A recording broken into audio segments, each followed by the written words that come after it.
Hello guys, welcome to my exam instructor YouTube channel. आप सभी का मेरे इस चैनल पर आपका हार्दिक स्वागत है। अगर आप हमारे चैनल पर नए हो तो सबसे पहले चैनल को सब्सक्राइब करें और हमारे इस चैनल को अपना प्यार भरा कमेंट दें। हमारे इस वीडियो को ज़्यादा से ज़्यादा लोगों तक शेयर करें। हमने पहले एक वीडियो बनाया था पॉलिटी का, एनसीईआरटी बेस्ड 100 क्वेश्चन लिए थे और उसका हमने फैक्ट भी बताए थे। हर क्वेश्चन के पीछे एक फैक्ट बताया था और एक सरल लैंग्वेज में आपको पॉलिटी समझाने की कोशिश की थी मैंने। अब मैं आपके सामने हिस्ट्री है, इसके बारे में कुछ 100 क्वेश्चन है। बहुत मज़ा आएगा, लास्ट तक देखना, क्वेश्चन अच्छे हैं इसमें। एक बार आप ट्राई कीजिएगा। ये वीडियो अगर आपको अच्छा लगता है तो अपने दोस्तों तक शेयर कीजिएगा। माना कि ये एक डिजिटल बोर्ड नहीं है, मोबाइल की स्क्रीन पर पढ़ा रहा हूँ, लेकिन कंटेंट बहुत अच्छा है और मैं अपने एक स्टूडेंट लाइफ में हमने कैसे सीखा इन चीज़ों को वो आपको सिखाने की कोशिश कर रहा हूँ। किस प्रकार से हमने एक जॉब प्राप्त की है वो आपको एक रास्ता बताने की मैं कोशिश करूंगा बीच बीच वीडियो में। तो हमारे इस वीडियो को आप अंत तक देखिए और अपने जो दोस्त हैं, भाई लोग तैयारी कर रहे हैं, उन तक इस वीडियो को पहुंचाइए। शुरू करते हैं पहले क्वेश्चन से कि सिंधु घाटी सभ्यता, आपने बहुत पढ़ा होगा क्लास 6, 7, 8 में। सिंधु घाटी सभ्यता के बारे में इसकी खोज किसने की? तो पहले के टाइम में जब क्या आता कि कुछ हमने जो जन्म से तो पता नहीं था, जो चीज़ें पुराने वेद के उसे इतिहास बोलते हैं। तो पहले से हमें तो चीज़ का पता नहीं था, तो चीज़ की खोज की गई। पहली बार हमें पता लगा कि ऐसी ऐसी सभ्यताएं हैं हमारे देश में। तो सबसे पहले जिसका नाम है सिंधु घाटी सभ्यता, बहुत इंपॉर्टेंट है। इसकी खोज करने वाला था कौन? तो इसकी खोज करने वाले व्यक्ति का नाम आप स्टार लगा कर रखना, आपको हिस्ट्री में पक्का देखने को मिलेगा, दयाराम साहनी। वैसे एक छोटा सा क्वेश्चन कि हम हिस्ट्री क्यों पढ़ते हैं, वैसे छोटा सा क्वेश्चन है आपके सामने कि हम हिस्ट्री पढ़ते क्यों हैं, हिस्ट्री से हमें क्या फ़ायदा, कि दयाराम साहनी से हमें क्या फ़ायदा और सिंधु घाटी सभ्यता से हमें क्या फ़ायदा है। हम कोई चीज़ पढ़ते हैं पुरानी, उससे क्या फ़ायदा है? तो पुरानी चीज़ों से हमें बहुत कुछ सीखने को मिलता है। वहाँ से हमें हर प्रकार के चाल चलन, संस्कृति, कई चीज़ें सीखने को मिलती है। तो ऐसा मत समझना कि कुछ नहीं है। आप पुरानी मूवी देखो तो आपको उस मूवी से बहुत कुछ सीखने को मिलता है। पुरानी युद्ध रणनीतियाँ, यानी कम जो उनके पास व्यवस्था थी, फिर भी संसाधन कम होते हुए भी उन्होंने किस प्रकार से एक अच्छा जीवन यापन किया था। तो ये बात है। कहीं कहीं लोगों ने कैसे, कभी भी भाषा का उजागर नहीं हुआ, फिर भी उन्होंने उस भाषा का उजागर करने की कोशिश की, यानी किसी भी चीज़ का शुरुआत करने की कोशिश की इन्होंने। तो एक सभ्यता थी जिसका नाम है सिंधु घाटी सभ्यता। इसकी खोज करने वाले व्यक्ति का नाम है दयाराम साहनी। खोज कब हुई? तो ये हुई थी 1921 के अंदर, यानी ये सभ्यता बहुत पुरानी थी। जब इन्होंने इस प्रकार से खोज की और पता लगा कि 1921 के अंदर दयाराम साहनी जी ने यह बताया कि हड़प्पा की खोज, हड़प्पा को ही सिंधु घाटी सभ्यता बोलते हैं, क्योंकि हड़प्पा सिंधु घाटी सभ्यता का सबसे बड़ा स्थल है, इसलिए इसको हड़प्पा भी बोलते हैं। ये भी ध्यान रखना है। नेक्स्ट है 1922। 1922 में जब एक घटना और हो जाती है कि सिंधु घाटी सभ्यता, ऐसे मान लो ये एग्जाम्पल के लिए सिंधु घाटी सभ्यता,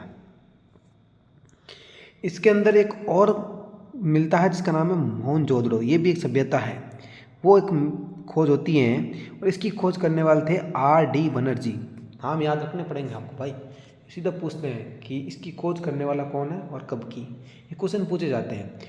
तो जो आपकी मोहनजोदड़ो है, इसकी खोज करने वाले थे R.D. बनर्जी और कब की गई? 1922 में की गई थी। और 1921 में किसकी? हड़प्पा, जिसे सिंधु घाटी सभ्यता भी बोलते हैं। कब कन्फ्यूज मत होना, हड़प्पा और सिंधु घाटी सभ्यता एक ही है। नेक्स्ट देखो, इसे हड़प्पा सभ्यता भी कहा जाता है, किसे? सिंधु घाटी सभ्यता को कहा जाता है। ये कांस्य युग सभ्यता है, यानी उस टाइम कांसा चलता था, ये भी आपको तो इन चीज़ों को थोड़ा समझना है। नगर नियोजन अत्यंत उन्नत था, तो नगर नियोजन यानी नगर के बारे में ये अत्यंत जानकारी रखते थे। ये भी हम वहाँ से कुछ चीज़ें पता लगी, जैसे कि यहाँ सड़क बनी हुई है, मान लो सिनेमा हॉल था, तो पुराने टाइम में सिनेमा हॉल था, ऐसा मतलब यहाँ से पता लग जाएगा पुराने टाइम में कैसे कैसे चीज़ें थी। वहाँ से मिट्टी के बर्तन प्राप्त हुआ, कांसा प्राप्त हुआ, इसलिए उसे कांस्य युगीन बोल दिया। तांबा प्राप्त हुआ, उसे ताम्र युगीन बोल दिया। तो इस प्रकार से जो सिंधु घाटी सभ्यता है वो कांस्य युगीन सभ्यता है और नगर नियोजन अत्यंत उन्नत है। तो ये फैक्ट आपको समझ में आए होंगे सिंधु घाटी सभ्यता के बारे में। यहाँ से आपसे क्वेश्चन पूछे जाते हैं और ये इम्पोर्टेंट भी है। आज भी सिंधु घाटी सभ्यता से जितनी भी पुरानी पुरानी सभ्यता, आज भी हमें कुछ ना कुछ अवशेष मिलते हैं, खोज होती है। पुरानी चीज़ को आपने देखा होगा, कहीं कहीं किलों में सजा के रखते हैं, आपको एक दर्शनीय स्थल के रूप में, पर्यटन स्थल के रूप में इस चीज़ों को बताया जाता है। आप देखते हैं कि पुरानी तलवार तो आज मार्केट में बहुत है, लेकिन पुरानी तलवार को क्यों देखते हैं? क्योंकि वो एक पुरानी है और किस प्रकार से उसका योगदान था हमारे देश को स्वतंत्र कराने, अंग्रेज़ों को भगाने, मतलब जो भी है एग्जाम्पल के तौर पर बता रहा हूँ। तो उस तलवार का कोई ना कोई महत्व था। नेक्स्ट है आपका सिंधु घाटी सभ्यता का सबसे बड़ा नगर कौन सा था। तो मैंने अभी बताया था सिंधु घाटी सभ्यता इस प्रकार से, इसमें सबसे बड़ा नगर था जिसका नाम था मोहनजोदड़ो। क्या नाम है? मोहनजोदड़ो। इसकी खोज 1922 के अंदर होती है, एक साल जस्ट बाद में। करने वाले का नाम भी मैंने बता दिया। अब कभी कभी क्या है कि आपके एनसीईआरटी में देर का फैक्ट है कि इसका मीनिंग क्या होता है, इसका अर्थ क्या होता है, इसका नाम ऐसा क्यों दिया गया। इसका अर्थ है मृतकों का टीला। ये फैक्ट आपको याद रखना है कि मृतकों का टीला। और यहाँ पे क्या प्राप्त हुआ, तो मोहनजोदड़ो यहाँ पे और क्यों प्राप्त हुआ, हमें क्या क्या प्राप्त हुआ। तो विशाल स्नानघर ये आपको प्राप्त हुआ। यहाँ पे ग्रेट बात बोलते हैं। पक्की में ईंटों का प्रयोग हुआ। जब यहाँ से जब खुदाई हुई तो खुदे में पक्की ईंटें निकली, इसका मतलब है कि वहाँ पे पक्की ईंटें काम में ली गई थी। जल निकासी व्यवस्था उत्कृष्ट, यानी भाई जैसे ये गाँव है, मान लो ये गाँव है, इस गाँव से आपको मान लो ये जो पानी है आप यूज पानी करते हैं, इस पानी को गाँव से बाहर निकालना, नाले देखे होंगे आपने, तो जल निकासी की व्यवस्था उत्कृष्ट थी, ये भी आप बोल सकते हो। ये सिंध पाकिस्तान में है, ध्यान रखना। मोहनजोदड़ो जब बंटवारा हो गया तो ये सिंध पाकिस्तान के अंदर चला गया, ये आपको पता होना चाहिए। जैसे लोकेशन देखोगे भारत का मैप का, तो यहाँ पे है आपका मोहनजोदड़ो, ठीक है, भारत से बाहर है। अगला क्वेश्चन देखो, क्वेश्चन नंबर 3। हड़प्पा सभ्यता है मुख्य रूप से किस नदी के किनारे विकसित हुई है। तो सिंधु है उसके आसपास के क्षेत्र में। तो ऐसा क्यों हुआ, इसका भी थोड़ा फैक्ट जानना आपको ज़रूरी है। ये मान लो कोई नदी चलती है, कोई भी नदी है मान लो, आप इस चीज़ को ध्यान देना कि इसके आसपास जो क्षेत्र होता है वो उपजाऊ क्षेत्र होता है। ये क्षेत्र क्या हो गया, उपजाऊ क्षेत्र हो गया। और ये मान लो बंजर भूमि है, तो लोग कहाँ रहना पसंद करेंगे, लोग वहीं रहना पसंद करेंगे जहाँ उपजाऊ ज़मीन है, वो अपना जीवन यापन आराम से कर सकते हैं, तो वहीं लोग रहना पसंद करते हैं। आपने देखो कई बड़ी बड़ी सिटियाँ नदियों के किनारे, क्योंकि वहाँ से पानी आपको पर्याप्त मात्रा में, पानी हमारे लिए भाई ज़रूरी है, जैसे ऑक्सीजन ज़रूरी है वैसे ही पानी ज़रूरी है। ऐसा कोई दिन जाता है जब पानी नहीं पीते, तो पानी ज़रूरी है ना। तो पानी नदी के किनारे, तो ये विकसित हुई क्योंकि पहले लोग नदियों के किनारे रहते थे। ऐसा था नहीं कि वहाँ से पाइप लेके वहाँ, ऐसा नहीं था पॉसिबल, क्योंकि पुराना ज़माना था, पाइप थे नहीं, तो लोग नदियों के किनारे। तो जो भी सभ्यता थी वो नदी के किनारे ही विकसित हुई, ऐसा इसमें बताया गया। और ये मैं बता रहा हूँ आपको, और एनसीईआरटी के फैक्ट भी बता रहे हैं। उसका कारण समझ गए होंगे, क्योंकि नदियों के आसपास पास की जो भूमि होती है वो उपजाऊ होती है। जो हड़प्पा सभ्यता है इसके अधिकतर स्थल पाकिस्तान में है, क्योंकि पाकिस्तान को आपको पता होना चाहिए नहरों की भूमि कहा जाता है। नहरें थी, विकसित थी, तो वहाँ बहुत ज़्यादा सभ्यता मिली है। सिंधु व उसकी सहायक नदियाँ प्रमुख थी। आपको पता होगा सिंधु उसकी सहायक नदियों का पानी कहाँ जाता है, पाकिस्तान में जाता है ना, तो ये भी पता होना चाहिए। कृषि मुख्य व्यवसाय था। जब पुराने समय में ऐसा था नहीं कि भी यहाँ मॉल खोल के बैठ जाए, ऐसा कुछ व्यवसाय था नहीं, उद्योग इतने थे नहीं, उतने मशीनरी थी नहीं, तो उनके पास एक ही चीज़ थी, वो कृषि। आपने भी पुरानी मूवी या कोई सीरियल देखा होगा जिसमें कि लोग कृषि पे ज़्यादा ध्यान देते थे, ठीक है। गेहूँ व जौ की खेती होती थी, बहुत इंपॉर्टेंट है, आपसे पूछ जाएगा हड़प्पा सभ्यता के अंदर किन फसलों पर ध्यान दिया गया, तो गेहूँ और जौ की फसलों, क्योंकि गेहूँ ऐसा है नहीं भाई कोई दूसरी फसलें आपने बो दी, भाई आपको खाने के लिए अन्न चाहिए, तो अन्न तो ये मिल रहा है ना। व्यापार आंतरिक व विदेशी था। आंतरिक मतलब अंदर ही अंदर, ठीक समझ गए ना बात में। विदेशी मतलब बाहर भी जाता था।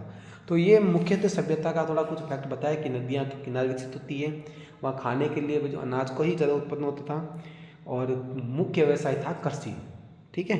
अगला क्वेश्चन देखो आपके सामने, क्वेश्चन नंबर 4, थोड़ा वेद के बारे में। ऋग्वेद में कुल कितने सूक्त हैं। तो ये क्वेश्चन एसएससी के अंदर, रेलवे देखो, कोई भी इधर एग्जाम देखो, ये क्वेश्चन आपको बार बार घूम के मिलता ही मिलता है, इसलिए आपको याद करना है कि ये 1028 सूक्त हैं, किसमें, ऋग्वेद के अंदर। बहुत इंपॉर्टेंट है ऋग्वेद, और इसके अंदर आपके कितने सूक्त हैं, 1028। सबसे प्राचीन वेद है, सबसे प्राचीन है, ठीक है। आपने सुना होगा ऋग्वेद, यजुर्वेद, सामवेद, अथर्ववेद। सबसे नया वेद कौन सा, अथर्ववेद, ठीक है। सबसे नया आपको याद होना चाहिए अथर्ववेद, ये सबसे नया है। और सबसे पुराना कौन सा है, ऋग्वेद। अब देखो भाई, जो ऋग्वेद है इसमें कितने मंडल है, तो मंडल की संख्या इसमें 10। इंद्र देवता ऋग्वेद के अंदर सबसे प्रमुख बताए गए हैं, और सोम देवता का भी वर्णन है।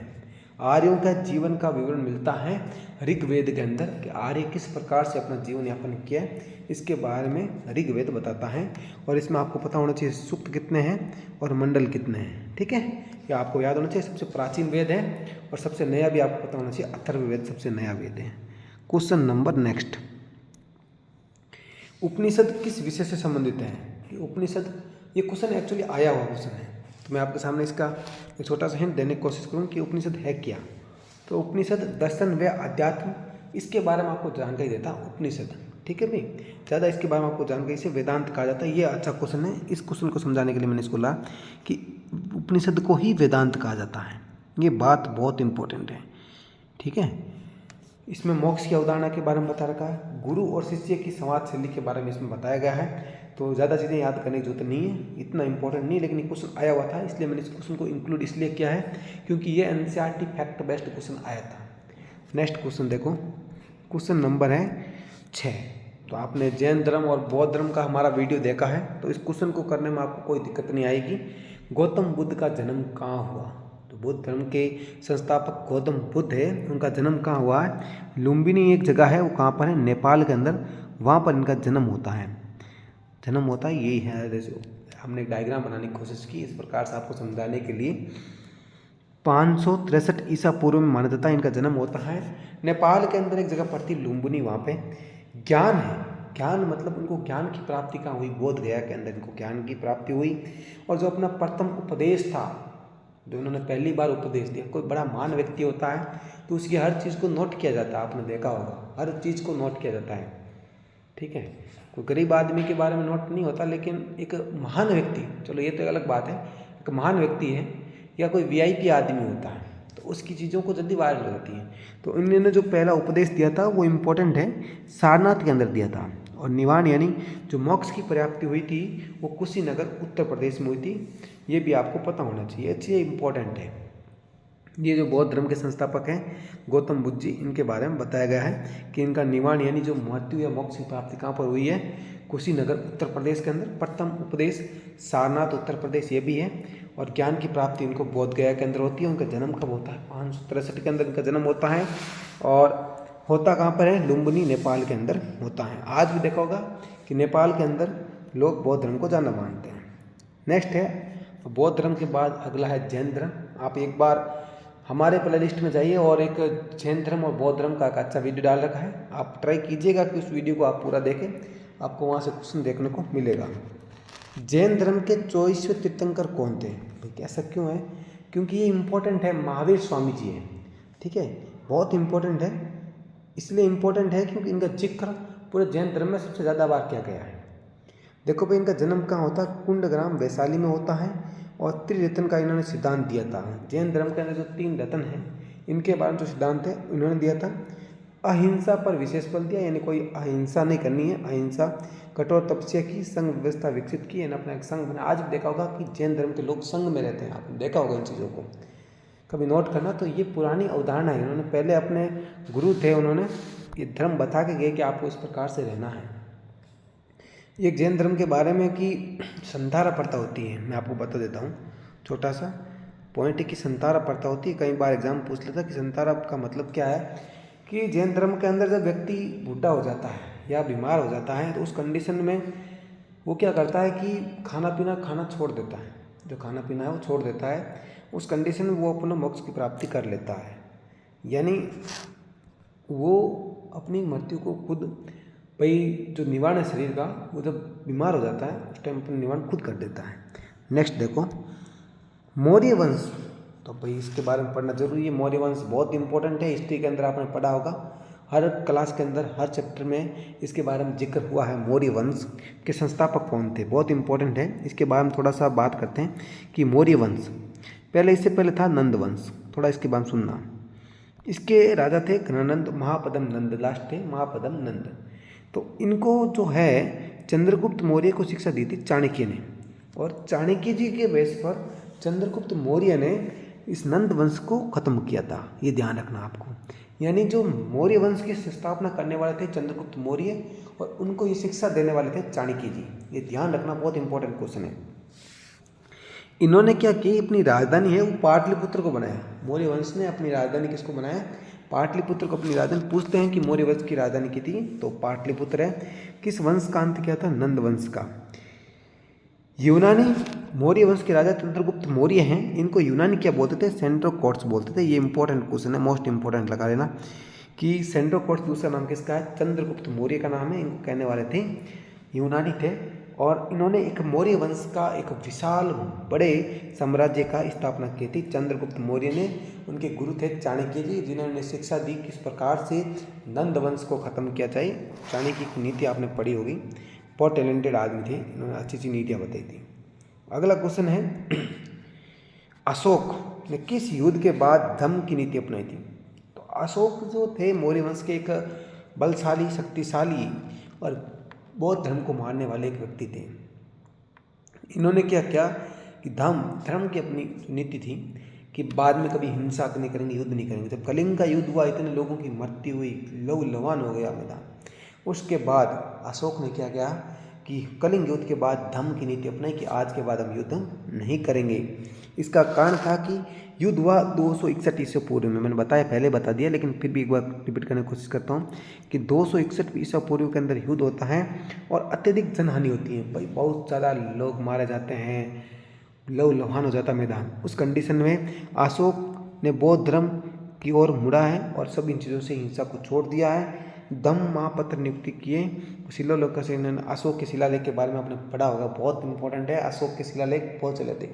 अशोक ने नए नए शिलालेख बनाए, उनके बारे में लिखा, फिर इनको पढ़ने वाले अंग्रेज थे जॉन जेम्स प्रिंसप, इसके बारे में भी चर्चा करेंगे। तो अशोक मौर्य वंश के राजा थे, इनकी एक पुत्र और पुत्री थी, ये भी थोड़ा ध्यान रखिए। क्वेश्चन आता है कि जो ये भारत है, तो इन्होंने क्या कि जब बौद्ध धर्म को अपना लिया तो इन्होंने क्या सोचा कि हम अब क्या करेंगे, प्रचार करेंगे। तो प्रचार के लिए अपने पुत्र और पुत्री, पुत्र का नाम था महेंद्र और पुत्री का नाम था संघमित्रा, इन दोनों को कहाँ भेजा था, श्रीलंका के लिए भेजा था। ये इंपॉर्टेंट है।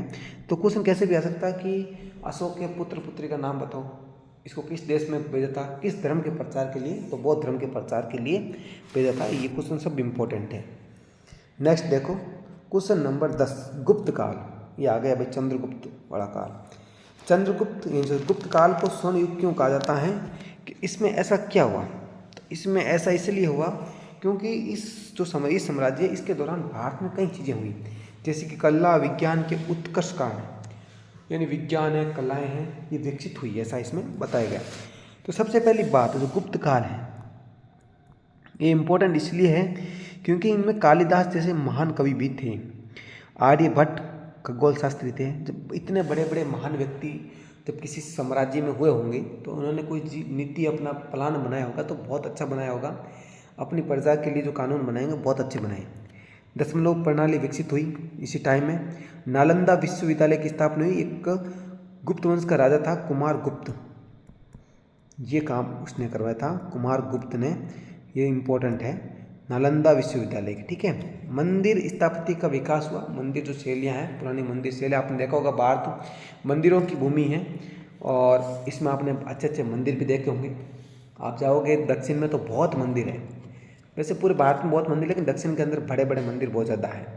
तो ये गुप्त काल के दौरान ही हुआ था, इसलिए गुप्त काल को स्वर्ण काल भी कहा जाता है। तो ये पता होना चाहिए आपको कौन कौन थे, क्योंकि अगर किसी घर में अगर महान व्यक्ति है तो उसको घर भी मान होगा, ये ध्यान रखना है, क्योंकि वहाँ पर अच्छी शिक्षा दी जाती है। आज के टाइम में लोग बुरी आदतों में ज़्यादा हैं, कोशिश करते हैं कि पढ़ाई ना करें और अपना जीवन यापन ऐसे हो जाए, सबकी कोशिश यही रहती है।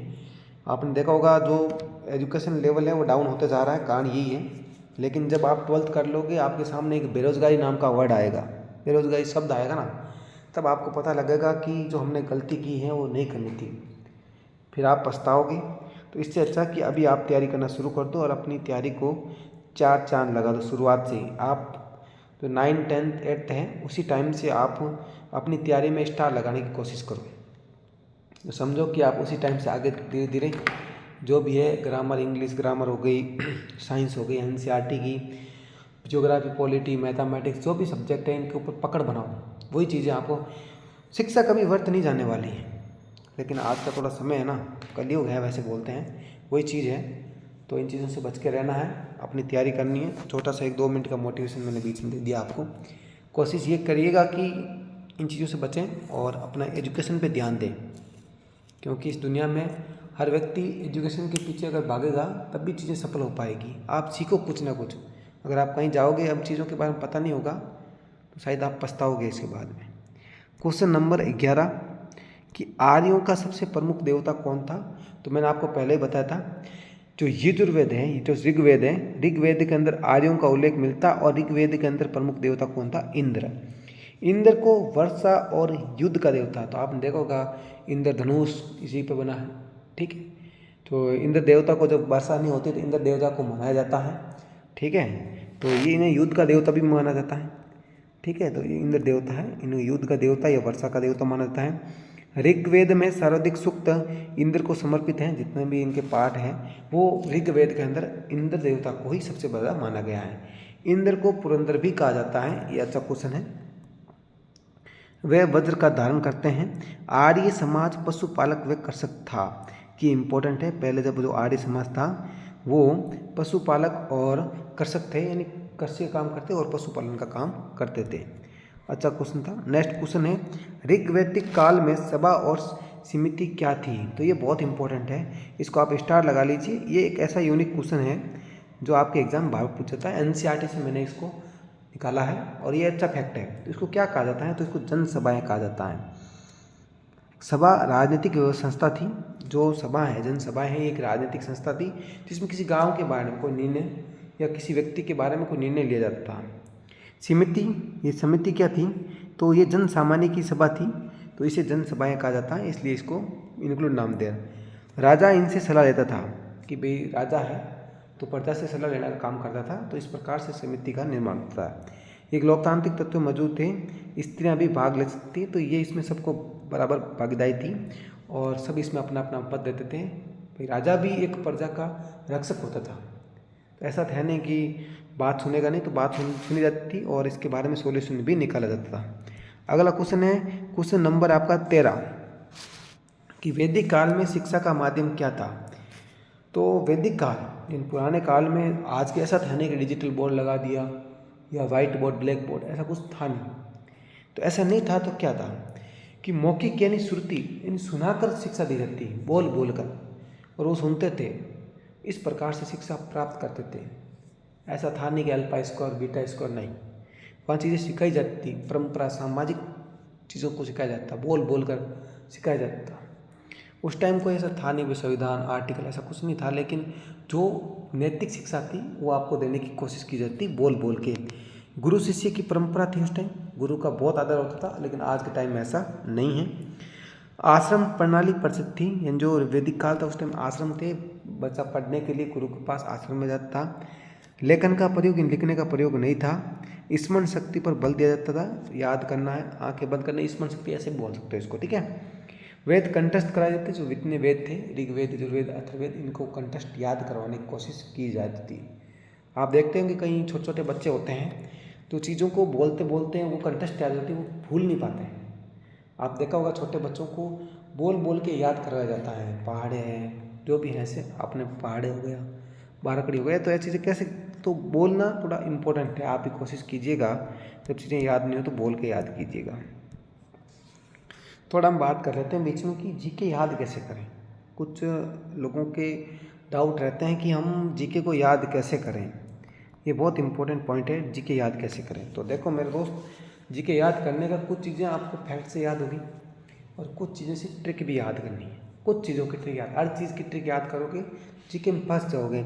मान लो एग्जाम्पल के लिए आपने ज्योग्राफी में 10 ट्रिक याद की और 5-7 ट्रिक इसमें आपने याद कर ली जो हिस्ट्री में, और 5-7 ट्रिक पॉलिटी में याद की, टोटल आपने 20-25 ट्रिक, इससे ज़्यादा ट्रिक आपको याद नहीं करनी। अगर ज़्यादा ट्रिक याद करोगे फंस जाओगे। ट्रिक वहीं याद करनी है जहाँ आपको याद होता नहीं है, और ट्रिक अपनी बनाओ, किसी और के भरोसे नहीं। जीके याद करने का तरीका थोड़ा देखो, थोड़ा कि हमेशा जीके पढ़ते टाइम एक बार अपना जीके का नोट्स पूरे बनाओ कंप्लीट।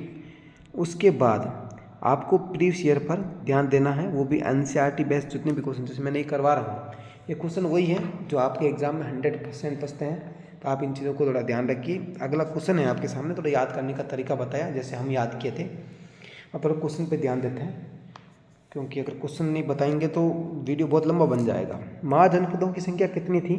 तो महाजनपद, इसके बारे में आप पढ़ोगे कि महाजनपद तो 16 महाजनपद थे। इनका उल्लेख कहाँ होता है महाजनपदों का? अंगुत्तर निकाय है, वो बताता है 16 महाजनपदों के बारे में। जनपद का मतलब एक ऐसा समझ सकते हो कि एक पार्ट है ये देश का, इसमें इसको 16 भागों में बांट दिया गया है। ठीक है, एक राज्य के बराबर मान सकते हो जनपद को। ठीक है, तो मगध इसमें सबसे शक्तिशाली जो जनपद था वो था मगध। गणराज्य और राजतंत्र दोनों थे, ये आपको पता होना चाहिए कि इसमें राजा का तंत्र भी था और गणराज्य भी था। वैशाली एक गणराज्य था, व्यापार का विकास भी हुआ था उसमें। तो जब भारत इतना बड़ा एक अखंड भारत है तो इसको जनपदों में बांटा गया था, तो इसको 16 जनपदों में बांटा गया था। अलग अलग जनपद में अलग अलग कंट्रोल था। ठीक है, तो ये जनपद थे, थोड़ा बहुत इसको मैं हिंट से बता दिया जनपद थे किया, तो इसको याद करने में आपको आसानी होगी। अच्छा क्वेश्चन था, याद कीजिएगा और एग्जाम में पक्का आएगा। नेक्स्ट क्वेश्चन देखो, मगध के उत्कर्ष का मुख्य कारण था। मगध एक साम्राज्य था या एक महाजनपद था, सबसे मजबूत माना जाता है। इसका मुख्य कारण था भौगोलिक स्थिति। भाई आपको देखो एक क्वेश्चन चीज़ें इंपॉर्टेंट है कि एक हम हैं और एक कोई दूसरा व्यक्ति है। अब चीज़ें ये हैं कि इसको जो चीज़ मिल रही आपको नहीं मिल रही। मान लो एग्जाम्पल के लिए ये मान लो छोटा सा क्वेश्चन कि आपको 100 किलोमीटर जाना है, इस व्यक्ति के पास कार है और आप पैदल हो, तो सीधी सी बात है कि ये पहले जाएगा कार वाला। तो मुख्य कारण था कि भौगोलिक स्थिति, यानी मगध साम्राज्य को फलने फूलने के लिए भौगोलिक स्थिति उसके अनुकूल थी, यानी उसका इन्वायरमेंट अच्छा था, वर्षा टाइम पे हो रही थी, उसका मैदान उपजाऊ था। तो ये सब कारण इसके कारण थे। गंगा नदी की उर्वर घाटी, पहला पॉइंट ये कि भाई आपकी नदी घाटी हैं तो मिलना है। लोह अयस्क की उपलब्धता, यानी आपको चीज़ें मिल रही हैं पैसा कमाने के लिए, आपको उद्योग लगाने के लिए, सब कुछ से मिल रही है। हाथियों की भरमार थी, कुशल शासक था, मजबूत सेना थी, तो ये सब चीज़ें थी आपके पास। यानी किसी भी व्यक्ति को समर्थ होने के लिए कुछ चीज़ों की जरूरत होती है। मान लो अगर आज मेरे पास मोबाइल नहीं हो तो क्या मैं पढ़ा पाऊँगा? नहीं पढ़ा पाऊँगा, पॉसिबिलिटी नहीं है। आज सोशल मीडिया पर मुझे आने के लिए मोबाइल चाहिए। अगर मेरे पास डिजिटल बोर्ड हो तो मैं इसको और भी इम्प्रूवमेंट करूँगा। तो कहने का मतलब जिसके पास ज़्यादा पहले भूमि था, दबदबा था, उसकी भौगोलिक परिस्थितियाँ अनुकूल थी, तो उस व्यक्ति ने ज़्यादा अपना मतलब देश के अंदर विकसित अपना विकास ज़्यादा किया था। ठीक है, अच्छा क्वेश्चन था, मैं समझाने की कोशिश किया हूँ, समझ गए होंगे। नेक्स्ट क्वेश्चन है, जो बौद्ध धर्म है इसके तीर्थन कौन कौन से थे? तो इम्पोर्टेंट है, तीनों याद करने हैं। बुद्ध, धम्म और संघ, ये तीर्थन थे बौद्ध। ठीक है, बौद्ध धर्म के तीर्थन बौद्ध आस्था का आधार है। धम्म का मतलब है नैतिक शिक्षा और संघ का मतलब है भिक्षुओं का संगठन और अहिंसा पर बल है। पाली भाषा में इसका प्रचार हुआ है। तो बौद्ध जो बुद्ध है वो आस्था का आधार है। पहले जो तीर्थन का मतलब है आस्था का आधार है। दूसरा धम्म का मतलब नैतिक शिक्षा और संघ का मतलब जो भिक्षु हैं उनका संगठन। अहिंसा में हिंसा नहीं करनी है। पाली भाषा में जो बौद्ध धर्म है, तो ये भी ध्यान रखना है, पाली भाषा का जिक्र हुआ था बौद्ध धर्म के अंदर। अच्छा क्वेश्चन था और एग्जाम में आने की इसकी संभावना है। मैं आपको पहले बता देता हूँ, बौद्ध और जैन धर्म, जो बौद्ध धर्म है और जैन धर्म है, इनसे क्वेश्चन एग्जाम में पक्का फंसता है। तो आप इसको एक बार मेरा यूट्यूब पे जो वीडियो लगा रखा है वो पक्का देखिएगा, वहाँ से आपको क्वेश्चन क्लियर हो जाएंगे। अगला है जैन धर्म के 5 महाव्रत कौन कौन से? ये सब इम्पोर्टेंट है भाई साहब, आप सबको याद करना है। पहला है अहिंसा, सत्य, अस्तेय, ब्रह्मचार्य, अपरिग्रह। ये सब चीज़ें बहुत इंपॉर्टेंट है, यहाँ से क्वेश्चन फंसता ही फंसता है। मैं बता देता हूँ कि जैन धर्म से आज तक कोई ऐसा एग्ज़ाम नहीं है कि अगर उससे आपको हिस्ट्री से 5 से 7 क्वेश्चन बनते हैं तो वहाँ से जैन और बौद्ध धर्म से क्वेश्चन फंसता ही फंसता है। अगर क्वेश्चन फंसता है तो आपकी क्या जिम्मेदारी रहती है कि वहाँ उस टॉपिक को क्लियर किया जाए। थोड़ा बैठ के टाइम दे के एक बार क्लियर करो, दोबारा पढ़ने की जरूरत नहीं रहे। अगला क्वेश्चन देखो आपके सामने है, मौर्य प्रशासन, फिर से हम मौर्य साम्राज्य के बारे में आया।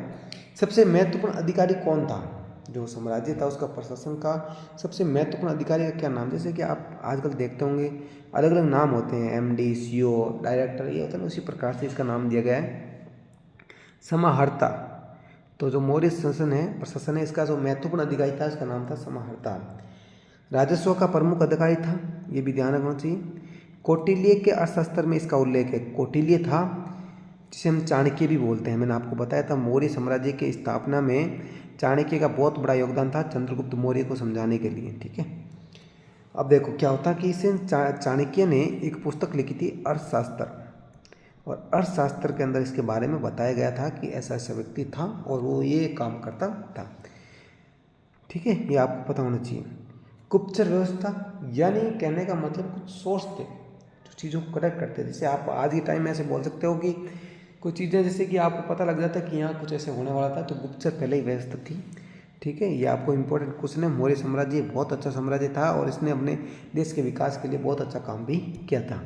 अगला क्वेश्चन है क्वेश्चन नंबर 19 है कि अशोक के शिलालेख किस भाषा में थे। तो आप इसको स्टार लगाइए, किस भाषा में थे। तो प्राकृत भाषा के अंदर थे अशोक के शिलालेख। उत्तर पश्चिम में खरोष्टी का भी, लेकिन अधिकतर की बात हो रही है। ब्राह्मी लिपि का भी प्रयोग हुआ है कहीं कहीं। यूनानी व अरामी लिपि भी मिले हैं। धम्म नीति का प्रचार किया था, मैंने आपको बताया था, इसने खुद ने किया और अपने पुत्र और पुत्री को, डॉटर एंड सन को कहाँ भेज दिया, श्रीलंका भेज दिया था। किस लिए, बौद्ध धर्म के प्रचार के लिए। जन कल्याण पर इसने जोर दिया। कब, 261 ईसा पूर्व के अंदर, जब क्या हो गया था, जो कलिंग का युद्ध हुआ, कलिंग के युद्ध को देखा इसने तो इसका दिल बौद्ध धर्म की तरफ चला गया। बोला कि हम इस प्रकार की हिंसा नहीं करेंगे दोबारा, और मेरे से ये देखा नहीं जा रहा है, तो मैं इन चीज़ों को करता हूँ ख़त्म और अपना क्या करता हूँ, बौद्ध धर्म का प्रचार करूँगा। अपने पुत्र और पुत्री को भी कहाँ भेजा, श्रीलंका में। बोला कि आप जाओ और बौद्ध धर्म का प्रचार करो। प्रचार का मतलब उसको बढ़ावा देने का काम करो, इसके बारे में सिखाओ, ज्ञान दो, लोगों को समझाओ कि लोग इसके बारे में नहीं समझ रहे अभी तक। ठीक है, अगला क्वेश्चन है क्वेश्चन नंबर 20। भारत का नेपोलियन किसे कहा जाता है, लगा लो स्टार। सीधा क्वेश्चन आता है, भारत का नेपोलियन किसे कहा जाता है। तो आपको सीधा पता होना चाहिए, समुद्रगुप्त को क्या कहा जाता है, भारत का नेपोलियन कहा जाता है। ये कौन था, ये भी एक गुप्त साम्राज्य का शासक था, जो आपने सुना होगा चंद्रगुप्त। ठीक है, उसके साम्राज्य का कौन था, समुद्रगुप्त भी था। इसकी जानकारी किससे मिलती है, प्रयाग प्रशस्ति से। प्रयाग प्रशस्ति, इससे इसकी जानकारी मिलती है। इसको लिखने वाला था हरिसेन, क्योंकि ये इसका दरबारी कवि था, यानी इसके दरबार में रहता था, समुद्रगुप्त के दरबार में रहने काम करता था हरिसेन, और इसने लिखी थी प्रयाग प्रशस्ति, यानी इसके बारे में लिखने का काम किया था। ये आपको पता होना चाहिए। ये पॉइंट इसके बारे में अच्छे इंपॉर्टेंट पॉइंट थे। भारत का नेपोलियन कहा जाता है समुद्रगुप्त को, और इसने अपने हमारे भारत को भाई विकसित करने में बहुत योगदान दिया, ऐसा हम मान सकते हैं। हिस्ट्री के अंदर इसके बारे में बहुत अच्छी अच्छी बातें बताई गई हैं। कोई भी व्यक्ति जब बड़ा काम करता है तो छोटी मोटी गलतियाँ उससे हो जाती हैं, उनको हमें इग्नोर करना चाहिए। गुप्त काल में भूमि अनुदान किसे दिए जाते थे, तो ब्राह्मण और अधिकारियों को जो भूमि का अनुदान है दिया जाता था। ये बहुत अच्छा क्वेश्चन है, क्योंकि इस क्वेश्चन का फैक्ट ये है कि आपको पता होना चाहिए कि आपके दिमाग में क्वेश्चन आएगा कि जो अनुदान है वो लेता कौन था। तो लेने काम करते ब्राह्मण और अधिकारी थे, वो लेने थे। ठीक है, इससे क्या होता था कि जो मंदिरों का विकास है, इससे मंदिरों का विकास होता था। ठीक है, इससे भाई जो कर मुक्त भूमि हो जाती। ठीक है, सामंतवाद की शुरुआत हुई थी यहाँ से। ठीक है, तो ये कुछ चीज़ें इंपॉर्टेंट हैं, ये एक ध्यान रखना। अग्रहार व्यवस्था प्रचलित थी, ये आपको पता होना चाहिए। नेक्स्ट क्वेश्चन है क्वेश्चन नंबर 22। सातवाहन वंश की राजधानी क्या थी, तो ये क्या था, सातवाहन वंश जो भारत है इसके दक्षिण के अंदर विकसित हुआ था। सातवाहन वंश बहुत इंपॉर्टेंट है। ये वंश क्या था, तो इसमें एक जो व्यक्ति हुआ था उसका नाम है गोमतीपुत्र सातकर्णी, ये उसमें प्रसिद्ध हुआ था सातवाहन वंश के अंदर, और इसकी राजधानी थी प्रतिष्ठान या पेटन। बहुत इंपॉर्टेंट है, इसकी राजधानी होती प्रतिष्ठान या पेतन। प्राकृत भाषा ये इंपॉर्टेंट नहीं है, लेकिन दक्षिणी भारत का राजवंश है, ये आपको पता होना चाहिए, सातवाहन वंश। अगला क्वेश्चन है क्वेश्चन नंबर 23। संगम साहित्य किस क्षेत्र से संबंधित है, तो बहुत इंपॉर्टेंट है। संगम साहित्य ये है आपके भारत के दक्षिण राज्य तमिलनाडु से संबंधित है, और इसको तमिल भाषा में रचित किया गया। बहुत इंपॉर्टेंट है संगम साहित्य। संगम साहित्य है वो तमिल भाषा में लिखा गया, और लिखा कहाँ गया, तमिलनाडु के अंदर। तमिल भाषा तमिलनाडु। ठीक है, 3 संगमों का इसमें उल्लेख है, और इसमें चेर चोल पांडे का भी वर्णन है। अगला क्वेश्चन नंबर 24 की हैंसवांग भारत कब आया। बहुत इंपॉर्टेंट क्वेश्चन है। हैंसवांग भारत कब आया था, बहुत इंपॉर्टेंट है। 7वीं शताब्दी। शताब्दी का मतलब क्या होगा, जो 600 से लेकर 700 के बीच में है, इसे बोला गया 7वीं शताब्दी। बहुत इंपॉर्टेंट है, इसे बोला गया 7वीं शताब्दी। और उस समय आया था भारत में हर्षवर्धन, और हर्षवर्धन के समय हैंसवांग आया था। कौन आया था, हैंसवांग आया था हर्षवर्धन के समय, चाइना से आया था। और इसने नालंदा विश्वविद्यालय के अंदर क्या की थी, शिक्षा प्राप्त किया, अध्ययन किया इसने, वहाँ स्टडी की थी। और ये बौद्ध भिक्षु था, बहुत इंपॉर्टेंट है, ये बौद्ध भिक्षु के रूप में इसने मतलब भारत के आया था। और भारत का इसने विस्तृत वर्णन भी किया। जब एक व्यक्ति आया, उसने घुमा फिरा और देखा, तो उसने भारत का विस्तृत वर्णन करने का काम किया। इसने ग्रंथ लिखी जिसका नाम था सी यू की, बहुत इंपॉर्टेंट है, स्टार लगा लीजिए, सी यू की। ये लिखने का काम किसने किया था? जो चीनी यात्री था ह्वेनसांग, जो कि हर्षवर्धन के काल में भारत में आया था, इसने लिखी थी सी यू की, बहुत इंपॉर्टेंट है। नालंदा विश्वविद्यालय के अंदर इसने अपने अध्ययन किया था, स्टडी की थी। अच्छा क्वेश्चन था, यहाँ से आपको 1-2 क्वेश्चन देखने को मिलेगा, पक्का ना पक्का, कहीं ना कहीं एग्जाम में अगर आप एग्जाम देते हो कंपटीशन, तो ये क्वेश्चन आपके लिए बहुत इंपॉर्टेंट है भाई साहब। आगे चलिए, नेक्स्ट क्वेश्चन है कि फाहियान किस धर्म से संबंधित था? बहुत इंपॉर्टेंट है। फाहियान चंद्रगुप्त द्वितीय के समय भारत में आता है, बहुत इंपॉर्टेंट है। पहला पॉइंट तो ये है, ये गुप्त काल में आता है और ये बौद्ध धर्म से संबंधित है, ये भी अच्छा क्वेश्चन है। कानून व्यवस्था की प्रशंसा करता है, ये भी एक चीनी यात्री है, ठीक है। ह्वेनसांग भी चीनी था, ये भी एक चीनी यात्री था। इसने अपने भारत की कानून व्यवस्था और प्रशंसा के बारे में जिक्र किया था और प्रशंसा भी की थी। और गुप्त काल में चंद्रगुप्त द्वितीय के समय में भारत में आया था फाहियान, ठीक है। ये भी अच्छा क्वेश्चन है। अगला क्वेश्चन, क्वेश्चन नंबर 26 आपके सामने है कि जो हर्षवर्धन था, राजा हर्षवर्धन वर्धन वंश का शासक था, इसकी राजधानी क्या थी? इसकी राजधानी थी, आपके सामने बता देता हूँ, कन्नौज इसकी राजधानी थी, जिसे इत्र नगरी बोला जाता है, सेंट बोलते हैं इत्र को, ठीक है। वर्धन वंश का शासक था और इसके दरबार में एक कवि रहता था जिसका नाम था बाणभट्ट, बहुत इंपॉर्टेंट है। बाणभट्ट इसका दरबारी कवि था और नालंदा को इसको संरक्षित किया था, बौद्ध धर्म का समर्थक भी था ये। और ये आपको पता होना चाहिए कि कन्नौज किसकी राजधानी थी, हर्षवर्धन या वर्धन वंश का शासक था। तो इसने जो नालंदा विश्व इसको संरक्षण देने का काम किया था और इसका दरबारी कवि था आपके पास बाणभट्ट, बहुत अच्छा है, आपने बाणभट्ट के बारे में पढ़ा होगा, अच्छा क्वेश्चन है। अगला है, बाणभट्ट की प्रसिद्ध कृति कौन सी है? तो हर्षवर्धन के टाइम में रहता था, सुनना मेरी बात को, हर्षवर्धन के टाइम में रहता, तो इससे रिलेटेड एक बुक लिखती जिसका नाम था हर्षचरित। तो हर्षचरित लिखने वाला कौन था? बाणभट्ट। किसके बारे में लिखा था? हर्षवर्धन, जो कि वर्धन वंश का शासक था। संस्कृत भाषा में इसको लिखा गया था। इसमें हर्षवर्धन की जीवनी या बायोग्राफी लिखी गई थी, ठीक है। गद्य साहित्य का उत्कृष्ट उदाहरण दिया था इसमें हर्षचरित के अंदर। और दरबारी इतिहासकार भी था और इसने हर्षवर्धन के सामाजिक जीवन का भी वर्णन किया था कि इसने इसमें अपने समाज के अंदर सामाजिक एक राजा होने के नाते क्या क्या काम किए थे, वो सब कुछ इसमें बताया गया है। तो ये आपको पता होना चाहिए कि जो बाणभट्ट हैं वो किसके दरबार में थे, इसने क्या काम किया, जो बुक लिखी थी किस भाषा में लिखी गई थी, किसकी जीवनी थी, ये सब पता होना चाहिए आपको। अच्छा क्वेश्चन है, क्वेश्चन नंबर 28, चालुक्य वंश की राजधानी क्या थी? चालुक्य वंश बहुत इंपॉर्टेंट है, इसकी राजधानी थी बादमी, बहुत इंपॉर्टेंट है। सबसे इसका प्रसिद्ध शासक हुआ था वो है पुलकेशिन द्वितीय, जो चालुक्य वंश का शासक था पुलकेशिन द्वितीय। इसने हर्ष को पराजित किया था और दक्कन जो ट्रैप है, दक्कन का पठार, इसके आसपास में ये वंश विकसित हुआ था। ये ध्यान रखना बहुत इंपॉर्टेंट है। यहाँ पर इसका एक शिलालेख प्रसिद्ध हुआ था, ऐहोल शिलालेख, बहुत इंपॉर्टेंट, याद रखना, ऐहोल शिलालेख चालुक्य वंश से संबंधित था, ये ध्यान रखना आपको। ये क्वेश्चन इंपॉर्टेंट है। चालुक्य वंश से एक राजा के बारे में पूछा जाता है, वो है पुलकेशिन द्वितीय। इसकी राजधानी आपको पता होनी चाहिए। तो लगभग एक क्वेश्चन आपको फिट हो गया दिमाग में कि जितने भी राज्य हैं, साम्राज्य हैं, उसकी राजधानी आपको पता होना चाहिए, उसका शासक कौन है प्रसिद्ध और इसकी स्थापना करने वाला कौन है। ये वंश भारत के किस भाग के अंदर विकसित हुआ था? अच्छा क्वेश्चन है। अगला देखिए, जो पल्लव वंश है वो भारत के किस भाग में विकसित हुआ?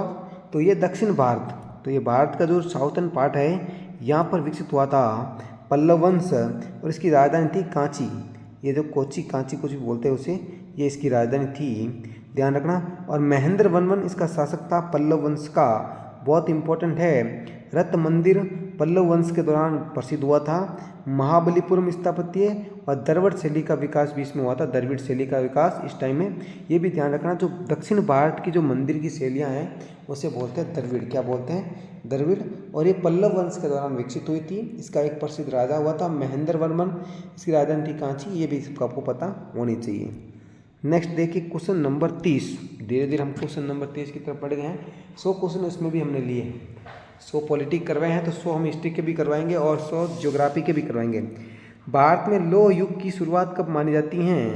बहुत इंपॉर्टेंट है। लौह युग की शुरुआत लगभग 1000 ईसा पूर्व तक मानी जाती है। लौह युग की शुरुआत। कृषि उत्पादन बढ़ा, जब लोहे के औजार आए तो कृषि का उत्पादन बढ़ा, जंगल की कटाई हुई थी, नए औजार बने, जनपदों का विकास हुआ, शहरों की नींव रखी गई थी। तो ये सब चीज़ें हुई कब? जब लौह युग की शुरुआत हुई। तो आपको पता होना चाहिए लोहा हर जगह लगता है, ऐसा कोई चीज़ नहीं बनती है जहाँ से लोहा नहीं लगता है। लोहा धीरे धीरे हर जगह पर लगना शुरू हो गया है। क्वेश्चन नंबर नेक्स्ट देखिए, क्वेश्चन नंबर है 31। आर्य समाज की मूल इकाई क्या थी? तो आर्य समाज था, उसका मूल पॉइंट था परिवार, यानी परिवार ही उनका मेन पॉइंट था, यूनिट थी।